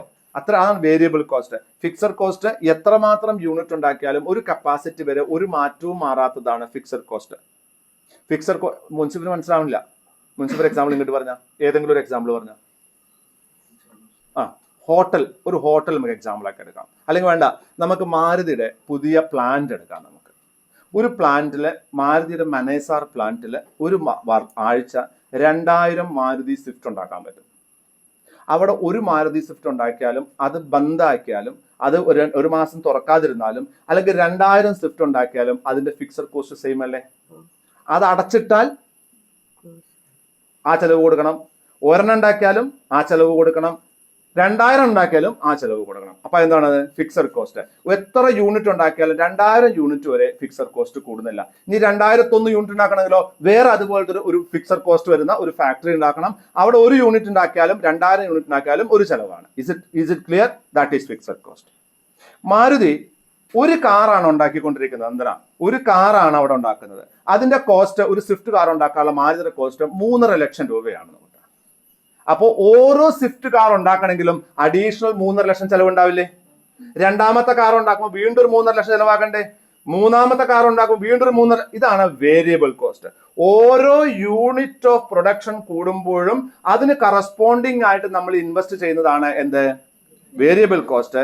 ഒരു ലിമിറ്റഡ് നമ്പർ, ഒരു ഫിക്സഡ് നമ്പർ ഓഫ് യൂണിറ്റ് വരെ നമുക്ക് കോസ്റ്റ് കൂടാത്തതാണ് എന്ത്? Fixed cost. അപ്പൊ വേരിയബിൾ കോസ്റ്റിൽ എപ്പോഴും എന്താണ്ടാവുക? ഓരോ യൂണിറ്റിനും ഒരു വേരിയബിൾ കോസ്റ്റ് ഉണ്ടായിരിക്കും. ആ യൂണിറ്റ് ആണ് കൂടേണ്ടത്. അത് കൂട്ടി മൾട്ടിപ്ലൈ ചെയ്തുകൊണ്ടിരിക്കണം. അപ്പൊ 10 കാർ ഉണ്ടാക്കാൻ 35 ലക്ഷം രൂപ ചെലവാകും വേരിയബിൾ കോസ്റ്റ്. ഫിക്സഡ് കോസ്റ്റ് എത്രയാ? നമുക്ക് കേൾക്കണം. മാനേജറിന്റെ പ്ലാന്റിന്റെ ഫിക്സഡ് കോസ്റ്റ് എന്ന് പറഞ്ഞാൽ 5 കോടി രൂപയാണ്. 10 കാർ ഉണ്ടാക്കുന്ന company. What is a cost? 5 lakh plus 35 lakh divided by 10, അതാണ് ഒരു കോസ്റ്റ്. 5 ലക്ഷം ഫിക്സഡ്, 5 ലക്ഷം എന്താ, സോറി 5 കോടിയാണ് അവരുടെ ഒരു വർഷത്തെ ഫിക്സഡ് കോസ്റ്റ്. 5 കോടി. 35 ഒരു കാർ ഉണ്ടാക്കാൻ 3.5 ലക്ഷം രൂപയാണ് അവരുടെ ചെലവ്. അങ്ങനെയാണെങ്കിൽ 10 കാർ ഉണ്ടാക്കാൻ മാരുതിക്ക് ഉണ്ടാകുന്ന ചെലവ് എത്രയാ? 35 ലക്ഷം variable cost plus fixed cost 5 കോടി ഡിവൈഡഡ് ബൈ 10, അതല്ലേ? ഇത് 2000 കാറാണെങ്കിലോ 2000 ഇൻറ്റു 3.5 ലക്ഷം പ്ലസ് 5 കോടി ഡിവൈഡഡ് ബൈ 2000, അതല്ലേ കോസ്റ്റ്? അപ്പൊ എന്തുണ്ടായി? ഫിക്സഡ് കോസ്റ്റ് മാറിയതേ ഇല്ലല്ലോ. വേരിയബിൾ കോസ്റ്റ് എന്തുണ്ടായി? ഓരോ യൂണിറ്റ് മാനുഫാക്ചർ ചെയ്യുമ്പോഴും അതിന് വേണ്ടി വരുന്ന സാധനങ്ങളുണ്ട്, മെറ്റീരിയൽ കോസ്റ്റ്, അത് കൂടിക്കൊണ്ടേയിരിക്കും. അതാണ് വേരിയബിൾ കോസ്റ്റ്. അപ്പൊ സെയിൽസിന്ന് വേരിയബിൾ കോസ്റ്റ് കുറയ്ക്കാം. എന്താണ്? ഓരോ യൂണിറ്റിനും ഉള്ള ഉണ്ടാക്കാനുള്ള ചെലവ് വേരിയബിൾ കോസ്റ്റ് കുറച്ചാൽ നമുക്ക് എന്ത് കിട്ടും? കോൺട്രിബ്യൂഷൻ. അതായത് ആ വേരിയബിൾ കോസ്റ്റ് കഴിഞ്ഞിട്ട് നമുക്ക് തരുന്ന പൈസയാണ് കോൺട്രിബ്യൂഷൻ. നിങ്ങൾ ഗ്രോസ് പ്രോഫിറ്റ് ആലോചിച്ചാൽ മതി, കോൺട്രിബ്യൂഷൻ കിട്ടും. കോൺട്രിബ്യൂഷനിൽ നിന്ന് നമ്മൾ ഫിക്സഡ് കോസ്റ്റ് കുറയ്ക്കും. എന്താണ് ഫിക്സഡ് കോസ്റ്റ്? ഡിപ്രീസിയേഷൻ ആകാം, മറ്റുള്ള ഫിക്സഡ് കോസ്റ്റുകൾ ഉണ്ടാകാം, ഇതെല്ലാം കുറയ്ക്കും. ഇത് കുറച്ചാൽ നമുക്ക് എന്ത് കിട്ടും? Earning before interest and tax കിട്ടും. അപ്പൊ sales minus variable cost is equal to contribution. ഇതിങ്ങനെ ബൈഹാർട്ടായിട്ട് കിടക്കണം. ഇത് ബൈഹാർട്ടായിട്ട് കിടന്നാൽ മാത്രമാണ് ഇനി ഞങ്ങളൊക്കെ ചെയ്യാൻ പറ്റുള്ളൂ. സെയിൽസ് എന്ന് പറഞ്ഞാൽ എന്താണ്? Sales minus contribution is equal to, sales minus variable cost is equal to contribution. Contribution minus fixed cost is equal to earning before interest and tax. Interest ആണോ ടാക്സ് ആണോ ആദ്യം കുറയ്ക്കേണ്ടത്? ഇൻട്രസ്റ്റ്. കാരണം എന്താണ്? ഇൻട്രസ്റ്റ് ടാക്സ് ഡിഡക്റ്റബിൾ ആണ്. അപ്പൊ നമ്മൾ എന്ത് ചെയ്തു? Earning before interest and tax minus interest is equal to earning before tax. അതിന് ടാക്സ് കുറച്ചാൽ നമുക്ക് എന്ത് കിട്ടും? പ്രോഫിറ്റ് ആഫ്റ്റർ ടാക്സ് ആ വർഷം കൊടുക്കാനുള്ള നമുക്ക് ഡിവിഡൻഡ് കൊടുക്കാൻ പറ്റുന്ന പ്രോഫിറ്റ് കിട്ടും. So let us understand it once more. എങ്ങനെയാണ് ചെയ്യേണ്ടത്? ഒന്ന്, സെയിൽസ് എന്ത് കുറയ്ക്കണം? എന്താണ് വേരിയബിൾ കോസ്റ്റ്? ഓരോ യൂണിറ്റ് ഓഫ് പ്രൊഡക്ഷൻ കൂട്ടുമ്പോഴും അതിന് വരുന്ന കോസ്റ്റ് ആണ് വേരിയബിൾ കോസ്റ്റ് കേട്ടോ. അപ്പൊ sales minus variable cost is equal to contribution. Contribution minus fixed cost is equal to earning before interest and tax. Then earning before interest and tax ഏത് ആദ്യം കുറയ്ക്കേണ്ടത്? Interest. എന്തുകൊണ്ടാണ്? ടാക്സ് ഡിഡക്റ്റബിൾ ആണ്. അപ്പൊ interest കുറച്ചു. Interest കുറച്ച് എന്ത് കിട്ടും? ഏർണിംഗ് ബിഫോർ ടാക്സ് കിട്ടും. അതിൽ നിന്ന് ടാക്സ് കുറച്ച് എന്ത് കിട്ടും? Profit after tax. തിരിച്ച് profit after tax plus tax is equal to earning before tax plus interest is equal to EBIT അല്ലെ, plus what? Fixed cost is equal to contribution plus variable cost is equal to sales. മനസ്സിലാവുണ്ടോ? ഈ ഒരു വഴി, അതിന് തിരിച്ചു പോകാനുള്ള വഴി ഇത് പഠിച്ചാൽ ഈ ചാപ്റ്ററും അവസാന ചാപ്റ്ററും സിമ്പിളാണ്. ഇത് മനസ്സിലുണ്ടാവണം. ഈ മാത്തമാറ്റിക്കൽ ഇക്വേഷൻസ് ഉണ്ട്. ഞാൻ ശരണിനോട് ഒരു ചോദ്യം ചോദിക്കാം, ഒരു വെറുതെ ചോദിക്കാട്ടോ. A is equal to B/C. ഇതിനൊന്ന് ഷോർട്ടൻ ചെയ്തേ. B/C എങ്ങനെ ഷോർട്ട് ചെയ്യാം? നിങ്ങൾ കാൽക്കുലേറ്റ് ചെയ്യാൻ നിങ്ങൾക്ക് ഏതെങ്കിലും ഒരു ഫിഗർ കിട്ടിയാൽ കാൽക്കുലേറ്റ് ചെയ്യാൻ എന്താ ചെയ്യാം? നിങ്ങൾ A is equal to B/C എന്താ, എങ്ങനെയാ അത് ചെറുതാക്കുക? ചെറുതാക്കാം. ക്രോസ് മൾട്ടിപ്ലിക്കേഷൻ എന്ന് പറഞ്ഞ സംഭവമുണ്ട്. സിംപ്ലിഫിക്കേഷൻ പ്രോസസ്സാണ്. എങ്ങനെ സിംപ്ലിഫൈ ചെയ്യാൻ പറയും?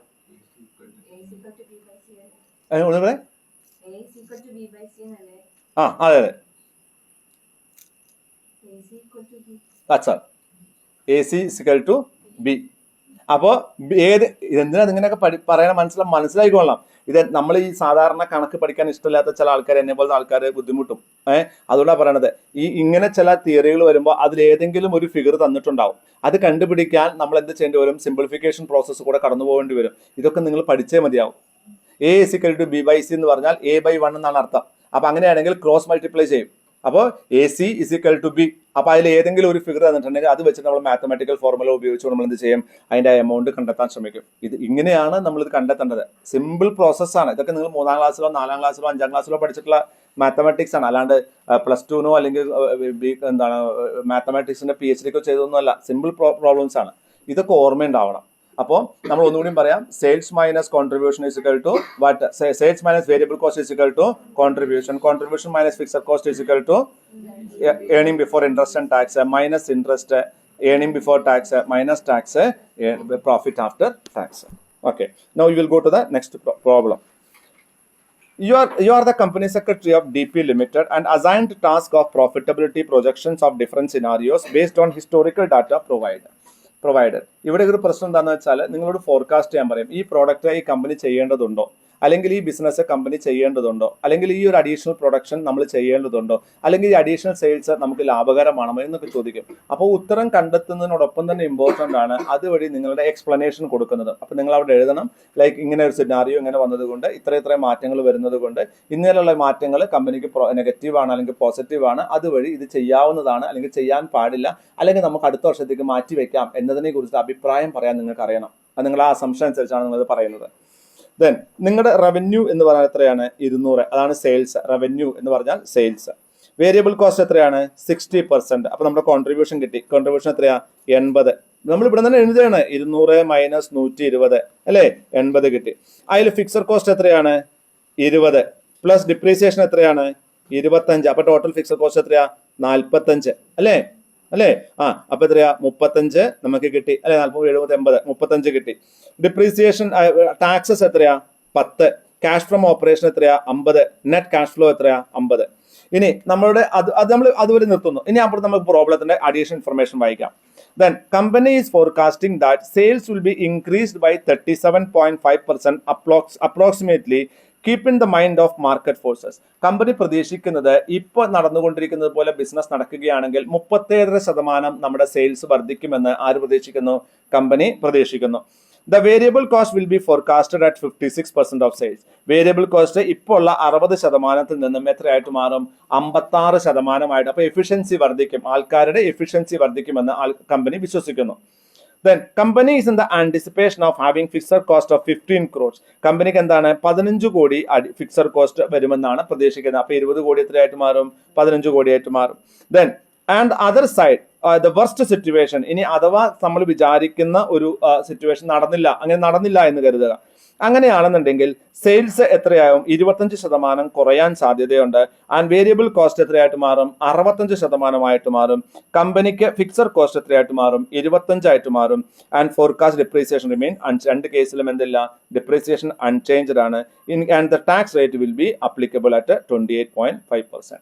അവരുടെ ടാക്സ് റേറ്റ് എത്രയാണ്? 28.57%. ആ 28.57% ഈ 10 തന്നിട്ട് ടാക്സ് ഇത്രയും തന്നിട്ടുള്ളത്. അപ്പൊ നമ്മുടെ സെയിൽസ്, നമ്മുടെ പ്രസന്റ് സിനാരിയോയിൽ സെയിൽസ് എത്രയാണ്? 200 ആണ്. ഈ സെയിൽസ് കൂടുകയാണെങ്കിൽ എത്രയാവുന്ന പറഞ്ഞത്? 37% സെയിൽസ് കൂടുന്നല്ലേ പറഞ്ഞത്? അപ്പൊ 200ന്റെ 37%. അപ്പൊ എത്ര വരും? അപ്പൊ നോക്കി അത് ബുക്കിൽ എഴുതിയാൽ സുഖമായി. എന്നാ പിന്നെ വീട്ടിൽ പോയിട്ട് ചെയ്യണ്ട. അല്ലെങ്കിൽ നിങ്ങൾ ഇപ്പൊ തന്നെ ചെയ്യാൻ, അല്ല വായിച്ചു പഠിക്കുകയാണെങ്കിൽ വായിച്ചോളൂ, എനിക്ക് കുഴപ്പമൊന്നുമില്ല.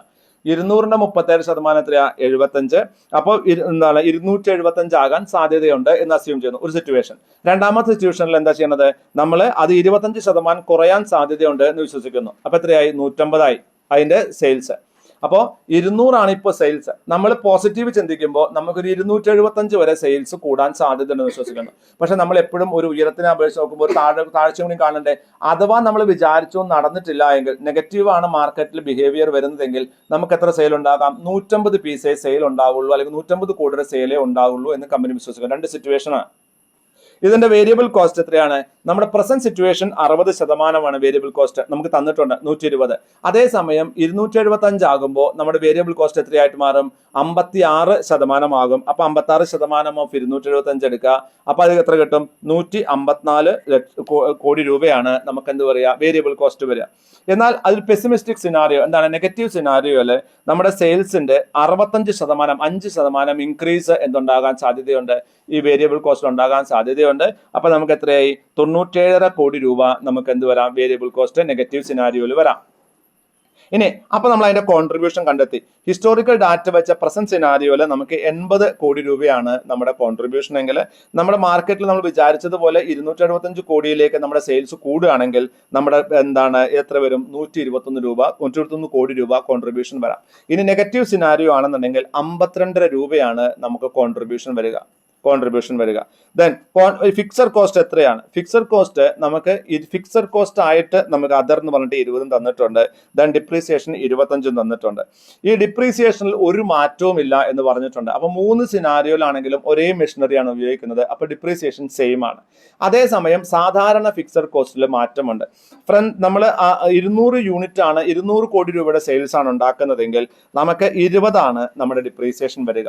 എന്നാൽ 275ലേക്ക് എത്തുകയാണെങ്കിൽ വെറുതെ കടന്നിട്ട് നമ്മുടെ സാധനങ്ങൾ കേടുവരാത്തതുകൊണ്ട് അത് ഉപയോഗിക്കുന്നത് കൊണ്ട് നമ്മുടെ ഫിക്സഡ് കോസ്റ്റ് എന്തായിട്ട് മാറും? 15. മാക്സിമം ഒപ്റ്റിമം യൂട്ടിലൈസേഷൻ ആയതുകൊണ്ട് 15 ആയിട്ട് മാറും. അതേസമയം നമ്മൾ നെഗറ്റീവ് സിനാരിയോയില് 50 യൂണിറ്റ് കുറവാവുകയാണെങ്കിൽ നമ്മുടെ എന്ത് കുറയും? നമ്മുടെ ഫിക്സഡ് കോസ്റ്റ് കൂടാൻ സാധ്യതയുണ്ട്, 25 ആയിട്ട് കൂടാൻ സാധ്യതയുണ്ട്. അപ്പൊ ഡിപ്രീസിയേഷനിൽ ഒരു മാറ്റവും ഇല്ല.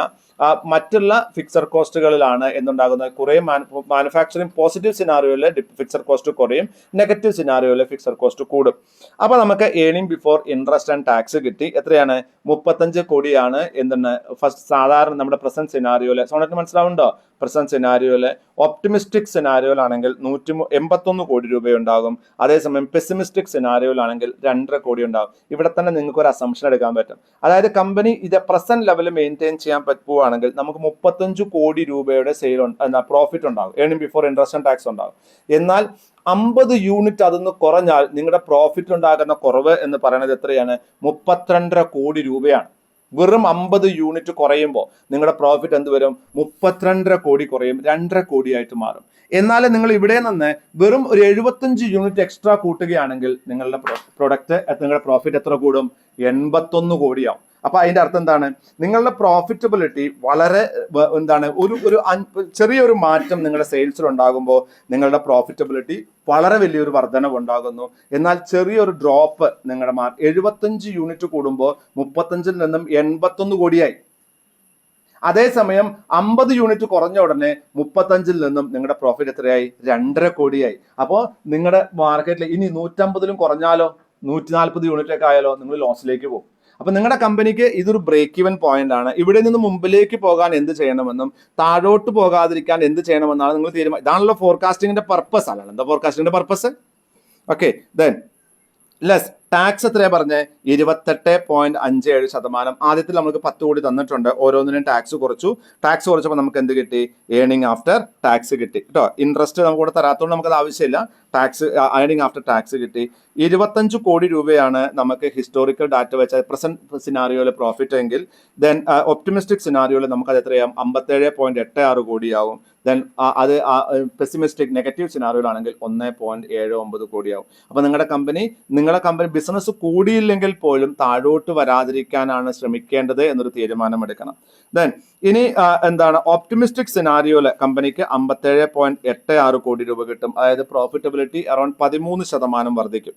131% വർദ്ധിക്കും. അതായത് 25 കോടി രൂപയാണ് 131% വർദ്ധിക്കും. പക്ഷേ അത് 50 യൂണിറ്റ് കുറയുകയാണെങ്കിൽ നമുക്ക് എന്തുണ്ടാവും? 93% കുറവ് നിങ്ങളുടെ പ്രോഫിറ്റിലുണ്ടാവും. അപ്പോൾ നിങ്ങളുടെ കമ്പനി എന്താ ചെയ്യേണ്ടത്? നിങ്ങളുടെ കമ്പനി ഈ ക്യാഷ് ഫ്ലോ ഒക്കെ തന്നിട്ടുണ്ടല്ലോ, ക്യാഷ് ഫ്ലോ ഒന്ന് കണ്ട് ഞെട്ടരുത്. Cash flow from operation, net cash flow, ഇതൊന്നും നമ്മുടെ ഫോർകാസ്റ്റിംഗുമായി ബന്ധപ്പെട്ടതല്ല. ക്യാഷ് ഫോർകാസ്റ്റിങ്ങിനെ കുറിച്ച് പറയുന്നുണ്ടെങ്കിൽ മാത്രം പറയുക. അങ്ങനെ ഒരു ചോദ്യമുണ്ടെങ്കിൽ ഈ net cash flow from operation എന്ന് പറഞ്ഞാൽ എന്താണ്? ഓപ്പറേഷൻ ബിസിനസ് നിന്ന് കിട്ടുന്ന കാശ്. ഇനി നമുക്ക് വേണമെങ്കിൽ നിങ്ങളോട് പറയാണ് നിങ്ങളുടെ ക്യാഷ് ഫ്ലോനെ അത് എങ്ങനെ ബാധിക്കും എന്നും കൂടെ പറയൂ എന്ന് പറയുകയാണെങ്കിൽ നമ്മൾ ക്യാഷ് ഫ്ലോ ഫ്രം ഓപ്പറേഷൻ എടുക്കും. അതായത് 200 കോടി രൂപ സെയിൽ ഉണ്ടാവുന്ന സമയത്ത് 25% ക്യാഷ് വരുന്നു. അത് ക്യാഷ് ഫ്ലോ കൂടാനോ കുറയാനോ സാധ്യതയുണ്ടെന്ന് അവിടെ പറഞ്ഞേക്കാം. അത് ഈ പ്രസന്റ് കേസിൽ ആ ക്വസ്റ്റനിൽ അങ്ങനെ ഒരു ചോദ്യം ഇല്ലാത്തതുകൊണ്ട് അത് ഉപയോഗിച്ചിട്ടില്ല. ഈ 2 ഫിഗർ തന്നിട്ടുണ്ട്, നെറ്റ് ക്യാഷ് ഫ്ലോയും അതുപോലെ തന്നെ ക്യാഷ് ഫ്ലോ ഫ്രം ഓപ്പറേഷൻ തന്നിട്ടുണ്ട് 50 കോടി എന്നുള്ളത്.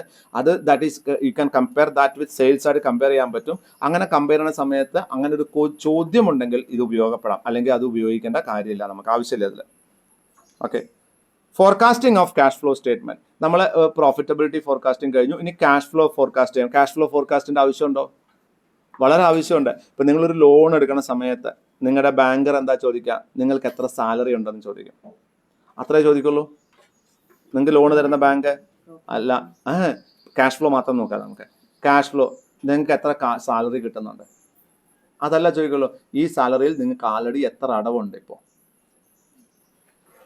1 ലക്ഷം രൂപ ശമ്പളമുണ്ട്, 40,000 രൂപ അടവുണ്ട്. അപ്പോൾ 60,000 രൂപയാണ് കാശ് കൈ കിട്ടുക.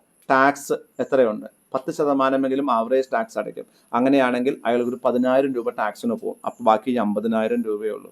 എത്ര ഫാമിലി, എത്ര സ്ക്വയർ ഫീറ്റ് വീടാണ്, എത്ര മക്കളുണ്ട്, മക്കളൊക്കെ പഠിക്കും, ഇങ്ങനത്തെ ചില നമ്മളെ സുഖിപ്പിക്കുന്ന ചോദ്യങ്ങൾ ചോദിക്കും. വൈഫ് വർക്ക് ചെയ്യുന്നുണ്ടോ എന്ന് ചോദിക്കും. അപ്പം നമ്മൾ പറയും മക്കൾ, ഒരാൾ ഡിഗ്രിക്ക് പഠിക്കുന്നു, ഒരാൾ CBSE സ്കൂളിലാണ്, പ്രൈവറ്റ് സ്കൂളിലാണ്, അയാൾ പ്ലസ് 1 പഠിക്കുന്നു. വൈഫ് വർക്ക് ചെയ്യുന്നുണ്ടോ? വൈഫ് വർക്ക് ചെയ്യുന്നില്ല. എത്ര സ്ക്വയർ ഫീറ്റാണ് വീട്? 3000 സ്ക്വയർ ഫീറ്റ്. ഉടനെ അയാൾ എന്താ കാൽക്കുലേറ്റ് ആണ്? 3000 സ്ക്വയർ ഫീറ്റിന് ലക്ഷറി ടാക്സ്. 2 കുട്ടികളെ പഠിപ്പിക്കാൻ മിനിമം എത്ര ചെലവ് വേണ്ടേ? വീട് നടത്താൻ നിങ്ങളുടെ ടോട്ടൽ സാലറിയുടെ 30% വീട് നടത്താൻ വേണം. 1 ലക്ഷം രൂപ ശമ്പളം കിട്ടുന്നവൻ ഒരു മാസം 30,000 രൂപ ചിലവാക്കില്ലേ?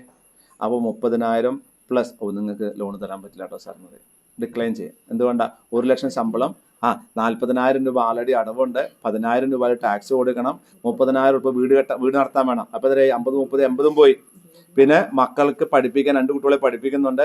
പിന്നെ എന്തെങ്കിലും ഒരു അവസരത്തിൽ ഒരു കല്യാണോ, ഒരു പിറന്നാളോ, ഒരു കുടിയിരിപ്പോ വന്നു കഴിഞ്ഞാൽ 10ന്റെ പൈസ അടയ്ക്കാണ്ടാവില്ല. ഈ അക്കൗണ്ട് എന്തായിട്ട് മാറും? NP ആയിട്ട് മാറും. കണ്ടോ?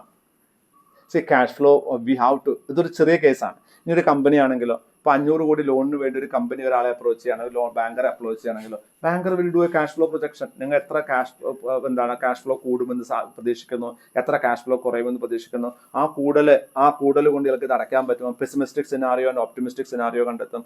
അത് വെച്ചിട്ട് അവർ അനലൈസ് ചെയ്യും. എന്നിട്ട് അവർക്ക് കൊടുക്കാൻ പറ്റും, ഇയാൾക്ക് അടയ്ക്കാൻ പറ്റുമെങ്കിൽ മാത്രമല്ലേ അവർ ലോൺ തരാൻ പാടുള്ളൂ. അപ്പോൾ ക്യാഷ് ഫ്ലോ സ്റ്റേറ്റ്മെന്റ് വളരെ ആവശ്യമാണോ? ആർക്കാണ് അത് ആവശ്യം വരിക? ലെൻഡേഴ്സിനും ബോറോവേഴ്സിനൊക്കെയാണ് ഇത് ആവശ്യം വരിക. കടം കൊടുക്കുന്നവനും കടം വാങ്ങുന്നവനൊക്കെ ക്യാഷ് ഫ്ലോ സ്റ്റേറ്റ്മെന്റ്. കൊടുക്കുന്നവന് മാത്രം മതി, വാങ്ങുന്നതിന് വേണ്ടേ? അയാൾ തരാൻ തയ്യാറാണെങ്കിലും വാങ്ങണത് നമ്മൾ ആലോചിക്കണ്ടേ അല്ലേ? എന്ത് തിരിച്ചടക്കാൻ പറ്റുമോ എന്നുള്ളത്. അല്ലെങ്കിൽ നമ്മുടെ ലിക്വിഡിറ്റി ക്രൈസിസ് വരും, ബാങ്ക്രപ്റ്റ് ആയി, ഇൻസോൾവന്റ് ആയി പോകും. അപ്പൊ അങ്ങനെ ആവാതിരിക്കണമെങ്കിൽ നമ്മൾ അതും കൂടെ കൺസിഡർ ചെയ്യേണ്ടതാണ്. ഓക്കെ, അതിനു വേണ്ടിയിട്ടാണ് cash flow statement. Cash flow statement സാധാരണ നമ്മൾ 3 ആക്ടിവിറ്റികളാണ് ഒരു കമ്പനിയിൽ ഉള്ളത്. ഏതൊക്കെയാണ്? Operating activity, financing activity and investment activity. Operating activity പറഞ്ഞാൽ എന്താണ്? അവരുടെ പ്രിൻസിപ്പൽ ബിസിനസ് ചെയ്ത് അവരുടെ വരുമാനം ഉണ്ടാക്കുന്നതാണ് ഓപ്പറേറ്റിംഗ് ആക്ടിവിറ്റി എന്ന് പറയുന്നത്. സോ നെറ്റ് പ്രോഫിറ്റും ക്യാഷും തമ്മിലുള്ള ഡിഫറൻസ് എന്താ? What is the difference from net profit and cash? Net profit എന്ന് പറഞ്ഞാൽ എന്താണ്? അവർ ഒരു വർഷം നടത്തിയ ബിസിനസ് ആക്ടിവിറ്റിയിൽ നിന്നും അവർക്കുള്ള അഡീഷണൽ എമൗണ്ട് ആണ് നെറ്റ് പ്രോഫിറ്റ് എന്ന് പറയുന്നത്. അതിലെന്തുണ്ടാകാം? ക്യാഷും ഉണ്ടാകാം, നോൺ ക്യാഷും ഉണ്ടാകാം.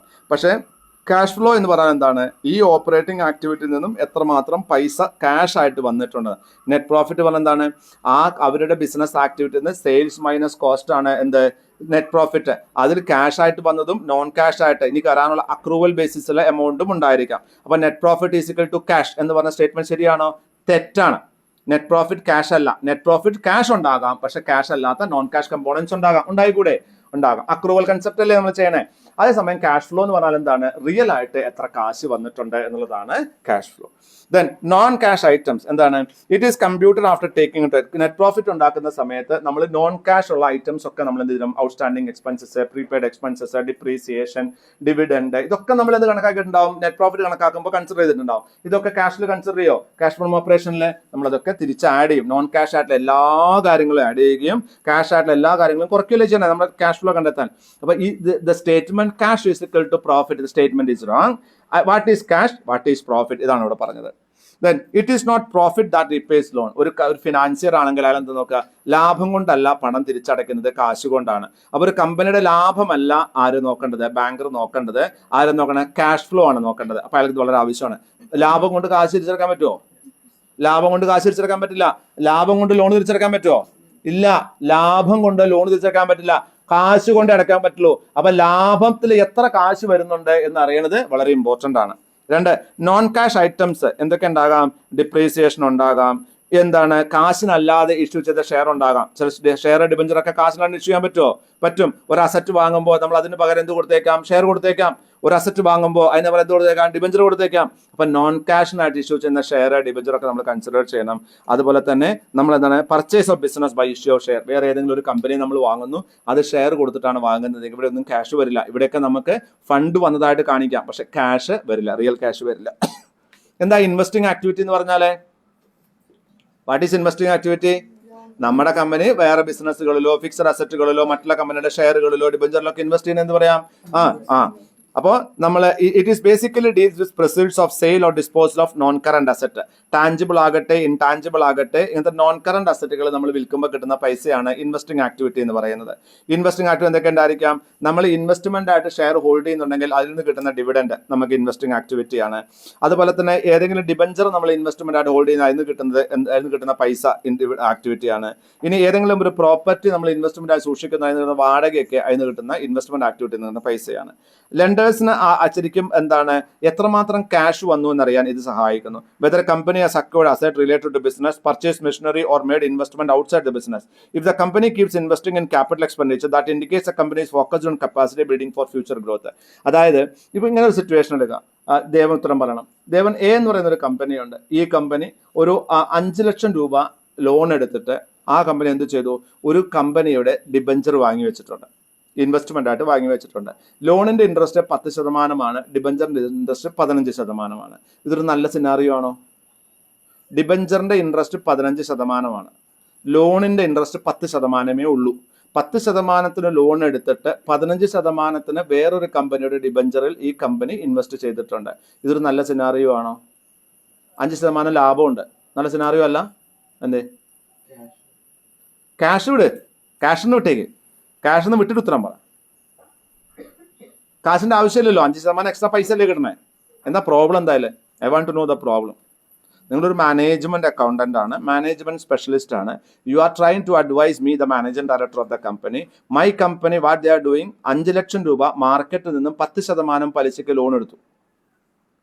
ആ പൈസ ഞാൻ വേറൊരു കമ്പനിയുടെ ഡിബഞ്ചറിൽ ഇൻവെസ്റ്റ് ചെയ്തിട്ടുണ്ട് 15% പലിശയ്ക്ക്.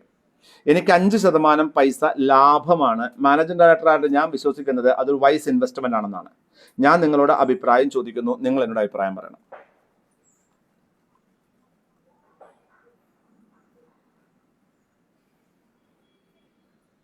പറഞ്ഞാൽ കുടുങ്ങോ എന്ന് വിചാരിച്ചിട്ടാണോ പറയാണ്ടിരിക്കുന്നത്? എന്താ സാറിൻ്റെ അഭിപ്രായം? ലാഭമാണ്. ഞാൻ വേറൊരു സിനാറിയോ പറയാം. ഇതിന് എങ്ങനെയാണ് നിങ്ങൾ മനസ്സിലാക്കുന്നതാണ്. 10% പലിശയ്ക്ക് ലോൺ എടുത്തിട്ട് ഞാൻ എൻ്റെ പ്രോഡക്റ്റ് ഉണ്ടാക്കുന്ന ഒരു മെഷീനറിയിൽ ഇൻവെസ്റ്റ് ചെയ്ത് വെച്ചിട്ടുണ്ട്, ഒരു മെഷീനറി വാങ്ങി വെച്ചിട്ടുണ്ട്. ഇതുവഴി എൻ്റെ പ്രൊഡക്ഷൻ കൂട്ടാൻ എനിക്ക് സാധിക്കും. ഏതാണ് ഗുഡ് സിനാറിയോ? ഇപ്പോൾ ശരിക്ക് മാനേജ്മെന്റ് സ്പെഷ്യലിസ്റ്റ് ആണ് താൻ. അതൊന്നും പറയേണ്ട കാര്യമൊന്നും എനിക്കില്ല. ഞാൻ നമുക്ക് സിമ്പിൾ. രണ്ടാമത്തെ കേസ് എന്താ പറഞ്ഞത്? 10 ലക്ഷം രൂപ 5 ലക്ഷം രൂപ 10% ലോണിനെടുത്ത് ഞാൻ ഒരു അസറ്റ് വാങ്ങി വെച്ചിട്ടുണ്ട്, കമ്പനിയുടെ പ്രൊഡക്ഷൻ വർദ്ധിപ്പിക്കുന്ന ഒരു അസറ്റ് വാങ്ങി വെച്ചിട്ടുണ്ട്. Which is the best scenario? ആദ്യത്തെ സിനാറിയോ സെക്കൻഡ് സിനാറിയോ ആണ്? എന്തുകൊണ്ടത്? ഒന്നുകൂടി പറഞ്ഞുകൊണ്ടാണോ? ഒന്നുകൂടി പറയാ മാറ്റം ഒന്നുകൂടി പറയാം. പറയൂ. Why second scenario is good? മറ്റിപ്പോ നാട്ടുകാരെ വാങ്ങി ഡിബഞ്ചർ അജിത്രയാണോ പോയി വാങ്ങിയത്?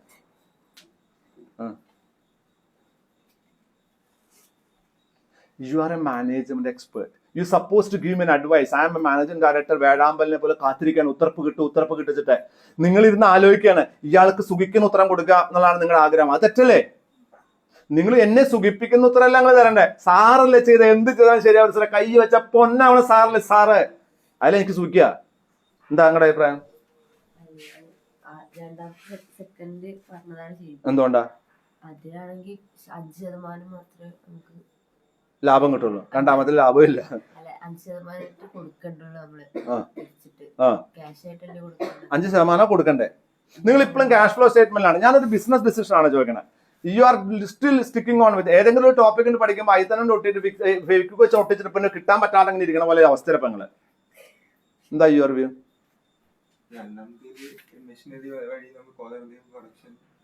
അത്രേ ഉള്ളൂ. നിന്നോട് പറയാം സാറേ, മാർക്കറ്റിൽ പിന്നെ ലോണ് കിട്ടണം. ഒരു ലെൻഡർ നിങ്ങളെ കാണുകയാണ്. നിങ്ങളുടെ ഒരു ലെൻഡർ, ഒരു ലോൺ തരുന്ന ബാങ്കർ നിങ്ങളെ കാണുകയാണ്. ആർക്കാ ലോണ് തരാ? പൈസ വാങ്ങി ഡിബഞ്ചറിൽ ഇൻവെസ്റ്റ് ചെയ്ത് പൈസ ഉണ്ടാക്കുന്ന ആൾക്കോ, അതോ പൈസ വാങ്ങി കച്ചവടം ചെയ്യാൻ വേണ്ടി മെഷീൻ വാങ്ങുന്ന ആൾക്കോ? മെഷീൻ വാങ്ങുന്ന ആൾക്ക്. മാനേജ്മെന്റ് ഡിസിഷൻ തെറ്റാണത്. എന്തുകൊണ്ട് ചെയ്യണം? നിങ്ങൾ ഒരിക്കലും നിങ്ങൾ ആ പൈസ വാങ്ങിയിട്ട് നിങ്ങൾ വേറെ എവിടെ ഇൻവെസ്റ്റ് ചെയ്യാൻ പാടില്ല. അപ്പൊ ഡെഫിനറ്റ് ആയിട്ടും ഇൻവെസ്റ്റിംഗ് ആക്ടിവിറ്റി ഒരു ബോറോ ലെൻഡർ അപേക്ഷിച്ചപ്പോൾ വളരെ ഇമ്പോർട്ടന്റ് ആണ്.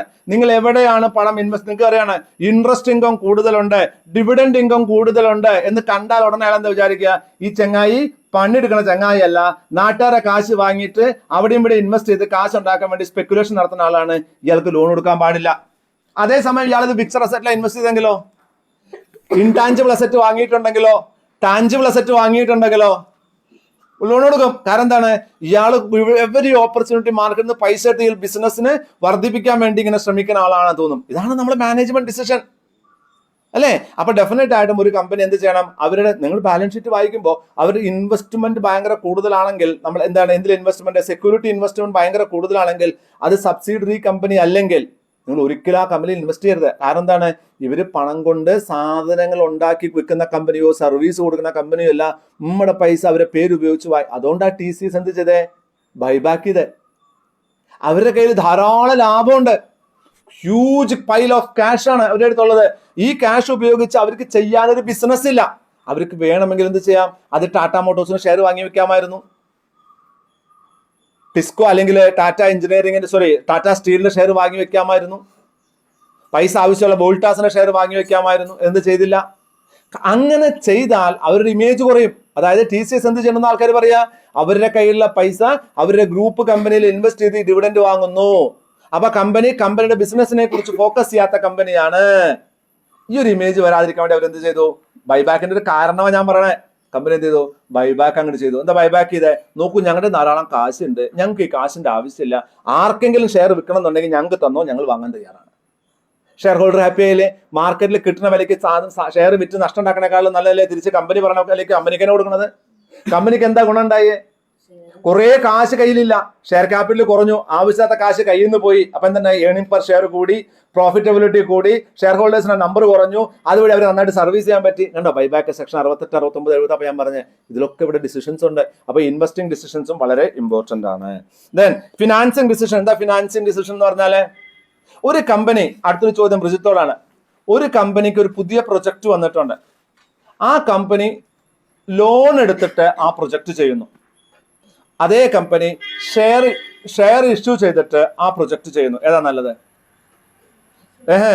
ബ്രിജിത്ത് ഒറ്റ ആളേ ഉള്ളൂ. ബ്രിജിത്ത് ഉത്തരം പറയൂ. പറഞ്ഞ ഉത്തരം തെറ്റാട്ടോ, ആരാണെങ്കിലും പറഞ്ഞത്. പറയുമോളെ? എന്റെ ചോദ്യം വളരെ സ്ട്രെയിറ്റ് ആണ്. I want to know how far you are understanding the concept of share and debenture. How far you are able to use that for management decision making? That I want to know. My question is very simple. My company, I am the managing director of the company. My company need 50 crore rupees to start a new business. I have two options. I can go for a debenture and the people are ready to invest with my company. Then I can get money through debenture. And it is very easy for me to issue share also. So which route I should use? That is my question. അത്രേ ഉള്ളൂ. ഏത് വഴിയാണ് കാശ് എടുക്കേണ്ടതെന്നാണ്. കടം വാങ്ങണോ share കൊടുക്കണോ എന്നാണ് ചോദിച്ചാൽ ഏതാ നല്ലത് എൻ്റെ കമ്പനിക്ക്? To my company. എൻ്റെ കമ്പനി എന്ന് പറഞ്ഞാൽ ആരാ? Share holders. എൻ്റെ ഷെയർ ഹോൾഡേഴ്സ്, എൻ്റെ ഇൻവെസ്റ്റേഴ്സ്, എൻ്റെ സ്റ്റേക്ക് ഹോൾഡേഴ്സ്. അവർക്കാണല്ലോ നമ്മൾ ഈ കമ്പനി നടത്തുന്നത്. അല്ലാണ്ട് എനിക്ക് വേണ്ടിയിട്ടല്ലോ കമ്പനി നടത്തുന്നത്. എനിക്ക് ശമ്പളമല്ലേ തരുള്ളൂ നിങ്ങൾ? പറ, ഷെയർ അല്ലേ നല്ലത്? എന്തുകൊണ്ട്? ആർക്ക് കിട്ടും? അവർക്ക് ഷെയർ കൊടുക്കാൻ വേണ്ടിയിട്ടല്ലോ നമ്മൾ കമ്പനി നടത്തണോ? അവർക്ക് പ്രോഫിറ്റ് എടുക്കാൻ വേണ്ടിയല്ലേ കമ്പനി നടത്തുന്നത്? ഷെയർ കൊടുക്കാൻ വേണ്ടിയിട്ടാണ് കമ്പനി നടത്തുന്നത്? അല്ല, ഡിവിഡൻഡ് കിട്ടും. ശരിയാണ്. അപ്പൊ നിങ്ങളൊക്കെ ആലോചിക്കുന്നത് ഷെയർ ഹോൾഡർക്ക് എന്ത് ഗുണം? അതായത് ഇനി വരാൻ പോകുന്ന ഷെയർ ഹോൾഡർക്ക് എന്ത് ഗുണം? ഞാൻ ചോദിച്ചത് എക്സിസ്റ്റിംഗ് ഷെയർ ഹോൾഡർക്കാണല്ലോ നമ്മൾ ഈ കമ്പനി നടത്തുന്നത്. ഏതാ ബെസ്റ്റ്? ആരി? അതെന്താ ഷെയർ ചീപ്പോ? ചീപ്പ് എന്നൊന്നും പറയാൻ പാടില്ല. മോശമല്ലേ, പാവല്ലേ?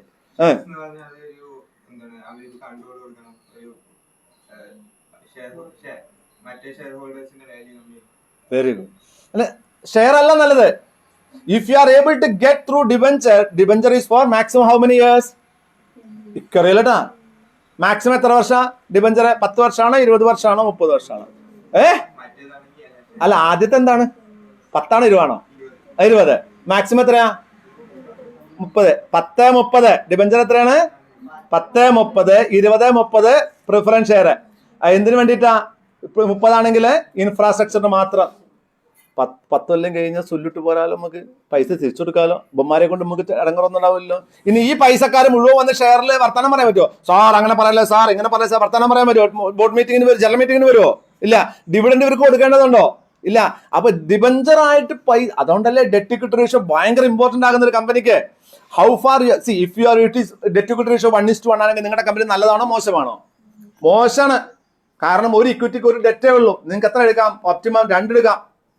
അപ്പൊ നിങ്ങൾ 2ലേക്ക് എത്തണം. 2ലേക്ക് എത്താൻ എന്താ ഗുണം? ₹1 ക്യാപിറ്റൽ, ₹2 ഡെറ്റ് ഉപയോഗിക്കുന്നു. അപ്പോൾ നിങ്ങൾ 1/3 മാത്രം ക്യാപിറ്റലും 2/3 ഡെറ്റും വെച്ചാൽ കണ്ടുന്ന കമ്പനിയാണ്. ഷെയർ ഹോൾഡേഴ്സ് ഭയങ്കര ഹാപ്പി ആയിരിക്കും. കാരണം എന്താണ്?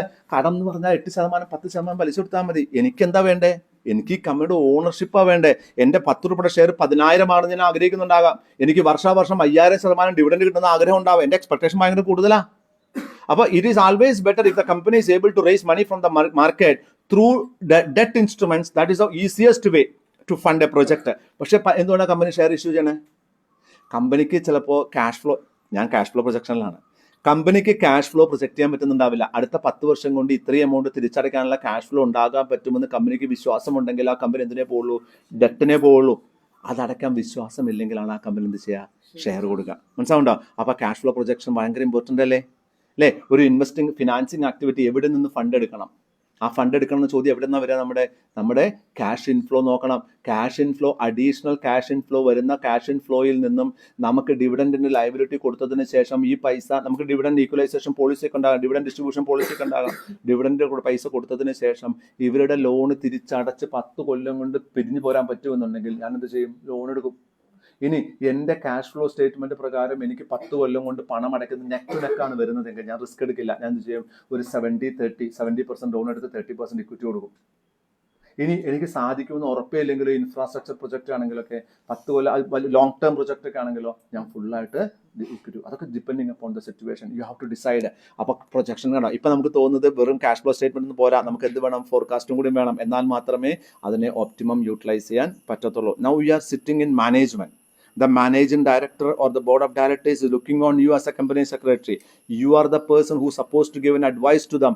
When you are giving advice, you should know the accounting aspect and forecasting aspect and budgeting aspect. നിങ്ങൾക്ക് അറിയണം, ബഡ്ജറ്റ് നമ്മൾ പഠിക്കുന്നുണ്ടെങ്കിൽ അതിനാണ് ഈ പുസ്തകം പഠിക്കണം. ഈ പുസ്തകം പഠിക്കുന്നത് ഭയങ്കര റിലവൻ്റ് ആണ്. അതായത് നിങ്ങളെ ബുദ്ധിമുട്ടിക്കാൻ വേണ്ടി, കണക്ക് പഠിപ്പിക്കാൻ വേണ്ടി പഠിപ്പിക്കുന്നതല്ല.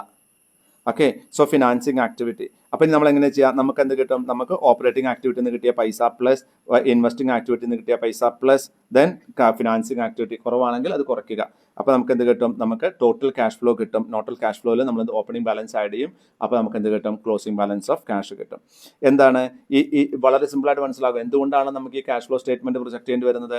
It is not the loan, it is not the profit which is repaying the loan, it is the cash which is repaying the loan. So cash flow statement projection വളരെ ഇമ്പോർട്ടൻ്റ് ആണ് ഒരു കമ്പനിക്ക്. Then it is important to associate the cash position from the profit of the company. ഒരു കമ്പനിയുടെ profit എവരെങ്കിലും huge profit ഉണ്ടായിരിക്കുക, പക്ഷെ അതിൽ നിന്നും എത്ര കാശ് കിട്ടി എന്ന് മനസ്സിലാക്കുന്നത് വളരെ ഇമ്പോർട്ടൻ്റ് ആണ്. ചില കമ്പനികൾ കടത്തിന് സാധനം കൊടുത്ത് കുറേയധികം വരുമാനം ഉണ്ടാക്കി വെച്ചിട്ടുണ്ടാകാം, പക്ഷെ ഒരു ഒറ്റ ഉറുപ്പ് ചായ എടുക്കാനുള്ള പൈസ പോലും ആ കമ്പനിയിൽ ഉണ്ടാവില്ല. ആ കമ്പനിയുടെ അപകടത്തിലേക്ക് പോവാണ്. അവരിൽ ഏതെങ്കിലും ഒരു നെഗറ്റീവ് ന്യൂസ് വരികയും അവരാരും പണം കൊടുക്കാതിരിക്കുകയും ചെയ്താൽ ഈ കമ്പനി പൂട്ടേണ്ടി വരും. അത് വരാതിരിക്കണമെങ്കിൽ നമ്മൾ എന്താ അറിയണം? നമ്മൾ സെയിൽസ് കൂടുന്നതനുസരിച്ച് എത്ര പെർസെൻറ്റേജ് ക്യാഷ് കൂടുന്നുണ്ട് എന്നറിയണം. 3, timing of revenue recognition and expenses don't match with timing of cash flow and out flow. എപ്പോഴാണോ ചെലവ് വരുന്നത് അല്ലെങ്കിൽ എപ്പോഴാണോ ചെലവ് കൊടുക്കേണ്ടത് അതും ക്യാഷിൻ്റെ ടൈമിംഗ് കൂടെ മാച്ച് ആവണം. കാരണം ചിലവാക്കാൻ ഇപ്പോൾ ഒരു ഉദാഹരണം 1-ാം തീയതി വാടക കൊടുക്കണം, എനിക്ക് 10-ാം തീയതി ശമ്പളം കിട്ടുള്ളൂവെങ്കിലോ? Cash flow and rent payment date match ചെയ്യുന്നില്ല, അത് മാച്ച് ആകണം. അല്ലെങ്കിൽ ഞാൻ എന്തെങ്കിലും 10 ദിവസം അയാളെ കാണാൻ നടക്കേണ്ടി വരും, വാടക കൊടുക്കാൻ നടക്കേണ്ടി വരും. അപ്പോൾ it's very very important. Expenses, timing of revenue recognition and expenses. എപ്പോഴാണ് നിങ്ങൾക്ക് വരുമാനം കിട്ടാൻ സാധ്യതയുള്ളത് അതും അതുപോലെ തന്നെ അതിൻ്റെ അതിന് റിലേറ്റ് ചെയ്ത എക്സ്പെൻസസും ഒരിക്കലും മാച്ച് ചെയ്യുന്നില്ലെങ്കിൽ പണം അബദ്ധമാണ്. അതായത് ഉദാഹരണം 1-ാം തീയതി കിട്ടുന്ന ശമ്പളം എൻ്റെ കമ്പനി എന്നും 10-ാം തീയതി തരുന്നുള്ളൂ. അപ്പോൾ റവന്യൂ റെക്കഗ്നേഷൻ എന്നുണ്ടായ 1-ാം തീയതി, ക്യാഷ് പേയ്മെൻറ്റ് എന്നുണ്ടായ 10-ാം തീയതി, എനിക്ക് എക്സ്പെൻസ് 3-ാം തീയതിയാണ് കൊടുക്കേണ്ടത്. സാർ 1-ാം തീയതി കിട്ടുന്ന ശമ്പളം 1-ാം തീയതി കിട്ടിയില്ലെങ്കിൽ 3-ാം തീയതി കാശ് കൊടുക്കാൻ പറ്റുമോ? പറ്റത്തില്ല. അപ്പം നമ്മൾ റവന്യൂ റെക്കഗ്നേഷൻ ഡേറ്റ് 1 ആണെങ്കിലും ക്യാഷ് പേയ്മെൻറ്റ് ഡേറ്റ് എന്നാണ് 10-ാം തീയതിയാണ്. ശമ്പളം കിട്ടുന്നത് എല്ലാം 1-ാം തീയതിയുമാണ്, പക്ഷേ നിങ്ങളുടെ അക്കൗണ്ടിലേക്ക് വരുന്നത് 10-ാം തീയതിയാണ്. അപ്പോൾ റവന്യൂ റെക്കഗ്നേഷനും ക്യാഷ് പേയ്മെൻറ്റ് ഡേറ്റും ക്യാഷ് ഫ്ലോ തമ്മിൽ വ്യത്യാസമില്ലേ? അതിൻ്റെ ഇടയിലെ ദിവസത്തിലാണ് എക്സ്പെൻസ് കൊടുക്കേണ്ടി വന്നെങ്കിൽ നിങ്ങൾ പെട്ടുപോകില്ലേ? അപ്പോൾ ഡെഫിനറ്റായിട്ട് നിങ്ങൾ മനസ്സിലാക്കുക, റവന്യൂ റെക്കഗ്നേഷൻ ഡേറ്റ് അല്ല നിങ്ങൾ മനസ്സിലാക്കേണ്ടത്, ക്യാഷ് ഫ്ലോ ഡേറ്റ് ആണ് കൺസിഡർ ചെയ്യേണ്ടത്. ബാങ്കുകൾ ഇന്നൊരിക്കലും എന്ത് ചെയ്യുന്നില്ല? പ്രോഫിറ്റ് ആൻഡ് ലോസ് അക്കൗണ്ട് നോക്കിയിട്ടോ അസറ്റ് നോക്കിയിട്ടോ നിങ്ങൾക്ക് ലോൺ തരുന്നില്ല. നിങ്ങളുടെ ക്യാഷ് ഫ്ലോ പൊസിഷൻ വളരെ ഇമ്പോർട്ടൻറ്റ് ഡോക്യുമെൻ്റ് ആയിട്ട് ബാങ്കുകൾ കൺസിഡർ ചെയ്യാൻ. കുറച്ച് മുമ്പ് എക്സാമ്പിൾ നിങ്ങൾക്ക് ഓർമ്മയുണ്ടാവും. Then if company is not doing well, ഒരു കമ്പനി നന്നായിട്ട് പെർഫോം ചെയ്യുന്നില്ലെങ്കിൽ അവരുടെ സെയിൽസും പ്രോഫിറ്റൊക്കെ നന്നായിട്ട് വർദ്ധിക്കുമായിരിക്കാം, പക്ഷെ അവർക്ക് ക്യാഷ് വരില്ല. അപ്പോൾ ക്യാഷ് ഫ്ലോ ആണ്, അവർ ഓപ്പറേറ്റിംഗ് ക്യാഷ് ഫ്ലോ ആണ് നമുക്ക് വളരെ ഇമ്പോർട്ടൻ്റ് ആയിട്ട് വരുന്നത്. നെറ്റ് ഓപ്പറേറ്റിംഗ് ക്യാഷ് ഫ്ലോ എന്താണ്? Flow shows consistent decline trend over period of 3 to 5 years. It is an indication of incipient sickness. ഇനി കഴിഞ്ഞ 3-4-5 വർഷമായിട്ട് നമ്മുടെ കമ്പനിയുടെ ക്യാഷ് ഫ്ലോ താഴോട്ടാണ് വളരുന്നതെങ്കിൽ, ഓപ്പറേറ്റിംഗ് ക്യാഷ് ഫ്ലോ താഴോട്ടാണ് വളരുന്നതെങ്കിൽ അതിനർത്ഥം ഈ കമ്പനി ഒരു അപകടത്തിലേക്ക് പോവുകയാണ്. നിങ്ങളുടെ ക്യാഷ് ഫ്ലോ നിങ്ങൾക്ക് കൂട്ടാൻ സാധിച്ചിട്ടില്ലെങ്കിൽ യുവർ കമ്പനി എന്താണ്? Is running into trouble എന്നാണ് അതിൻ്റെ അർത്ഥം. ഇഫ് കമ്പനിയുടെ ക്യാപിറ്റൽ എക്സ്പെൻഡിച്ചർ, കമ്പനി ധാരാളം കാപ്പെക്സ് എന്ന് പറഞ്ഞതാണ് ക്യാപിറ്റൽ എക്സ്പെൻഡിച്ചർ, കാപ്പെക്സ് ബോണ്ട് എന്നൊക്കെ പറഞ്ഞാൽ ക്യാപിറ്റൽ എക്സ്പെൻഡിച്ചർ ബോണ്ട്. അപ്പോൾ കാപ്പെക്സിലാണ് കമ്പനി കൂടുതൽ കഴിഞ്ഞ വർഷങ്ങളായിട്ട് തുടർച്ചയായിട്ട് ക്യാപിറ്റൽ എക്സ്പെൻഡിച്ചർ കമ്പനി ഇൻവെസ്റ്റ് ചെയ്യുന്നുണ്ടെങ്കിൽ നമ്മൾ എന്ത് മനസ്സിലാക്കണം? കമ്പനി ഒരു ഫ്യൂച്ചർ ഗ്രോത്തിന് വേണ്ടി ശ്രമിക്കുന്ന കമ്പനിയാണ്, ഇതിൽ ഇൻവെസ്റ്റ് ചെയ്യാമെന്ന് മനസ്സിലാക്കാം. Then if the company keeps investing in financial asset, ഒരു കമ്പനി ഫിനാൻഷ്യൽ അസറ്റുകളായ ഷെയർ, ഡിബഞ്ചർ അങ്ങനത്തിലൊക്കെ ഇൻവെസ്റ്റ് ചെയ്യുന്നതെങ്കിൽ ഈ കമ്പനി വളർച്ചയെക്കുറിച്ച് ഫോക്കസ് ചെയ്യാത്ത ഒരു കമ്പനിയാണ് എന്ന് നമ്മൾ അസ്യൂം ചെയ്യും. ഒരു കമ്പനി മാർക്കറ്റിൽ നിന്ന് അവർക്ക് ഉണ്ടാകുന്ന ലാഭം മുഴുവൻ ഇൻവെസ്റ്റ് ചെയ്യുന്നത് മറ്റുള്ള കമ്പനിയുടെ ഷെയറിൽ, ഡിബഞ്ചറിലൊക്കെ ആണെങ്കിൽ അതൊക്കെ മോശമാണെന്ന് പറയാൻ പറ്റില്ല. ശരണ്യ, ചിലപ്പോൾ നമ്മൾ ഇൻവെസ്റ്റ് ചെയ്യുന്നത് നമ്മുടെ കമ്പനിക്ക് റോ മെറ്റീരിയൽ തരുന്ന കമ്പനിയുടെ ഷെയറിലാണെങ്കിലോ അത് എക്സ്പാൻഷനാണ്. അപ്പോൾ യു കനോട്ട് സിംപ്ലി ഒരു 1:1:2 എന്നുള്ള ഇക്വേഷനൊന്നും പോകാൻ പറ്റത്തില്ല. If the company investing in asset, അത് എപ്പോഴും നല്ലതാണ്. Company investing in shares and debenture എപ്പോഴും മോശമാണെന്നൊന്നും പറയരുത്. അതൊക്കെ സിനാറിയോ അനുസരിച്ച് വേണം നമ്മൾ അനലൈസ് ചെയ്യാൻ. ഇപ്പോൾ ഒരു കമ്പനിയുണ്ട്, ഇപ്പോൾ റിലയൻസ് എന്ന് പറയുന്ന പെട്രോ കെമിക്കൽ കമ്പനി, അവരുടെ ഡിസ്ട്രിബ്യൂഷൻ കമ്പനിയായ ജിയോ പമ്പുകളിലാണ് പണം സബ്സിഡറി കമ്പനിയായിട്ടുള്ള ജിയോ പമ്പുകളിലാണ് പണം ഇൻവെസ്റ്റ് ചെയ്തതെങ്കിൽ അത് എക്സ്പാൻഷനാണ്. അതേസമയം ഈ ജിയോ പമ്പ് അല്ലാതെ ഈ റിലയൻസ് എന്ന് പറയുന്ന കമ്പനി അദാനി പോർട്ടിന്റെ ഷെയറുകളിലാണ് ഇൻവെസ്റ്റ് ചെയ്യുന്നതെങ്കിൽ അത് തെറ്റാണ്, അത് ശരിയല്ല. കാരണം എന്താണെന്ന് വെച്ചാൽ അതെന്താണ്? അവർക്ക് എക്സ്പാൻഷൻ പ്ലാൻ ഇല്ല.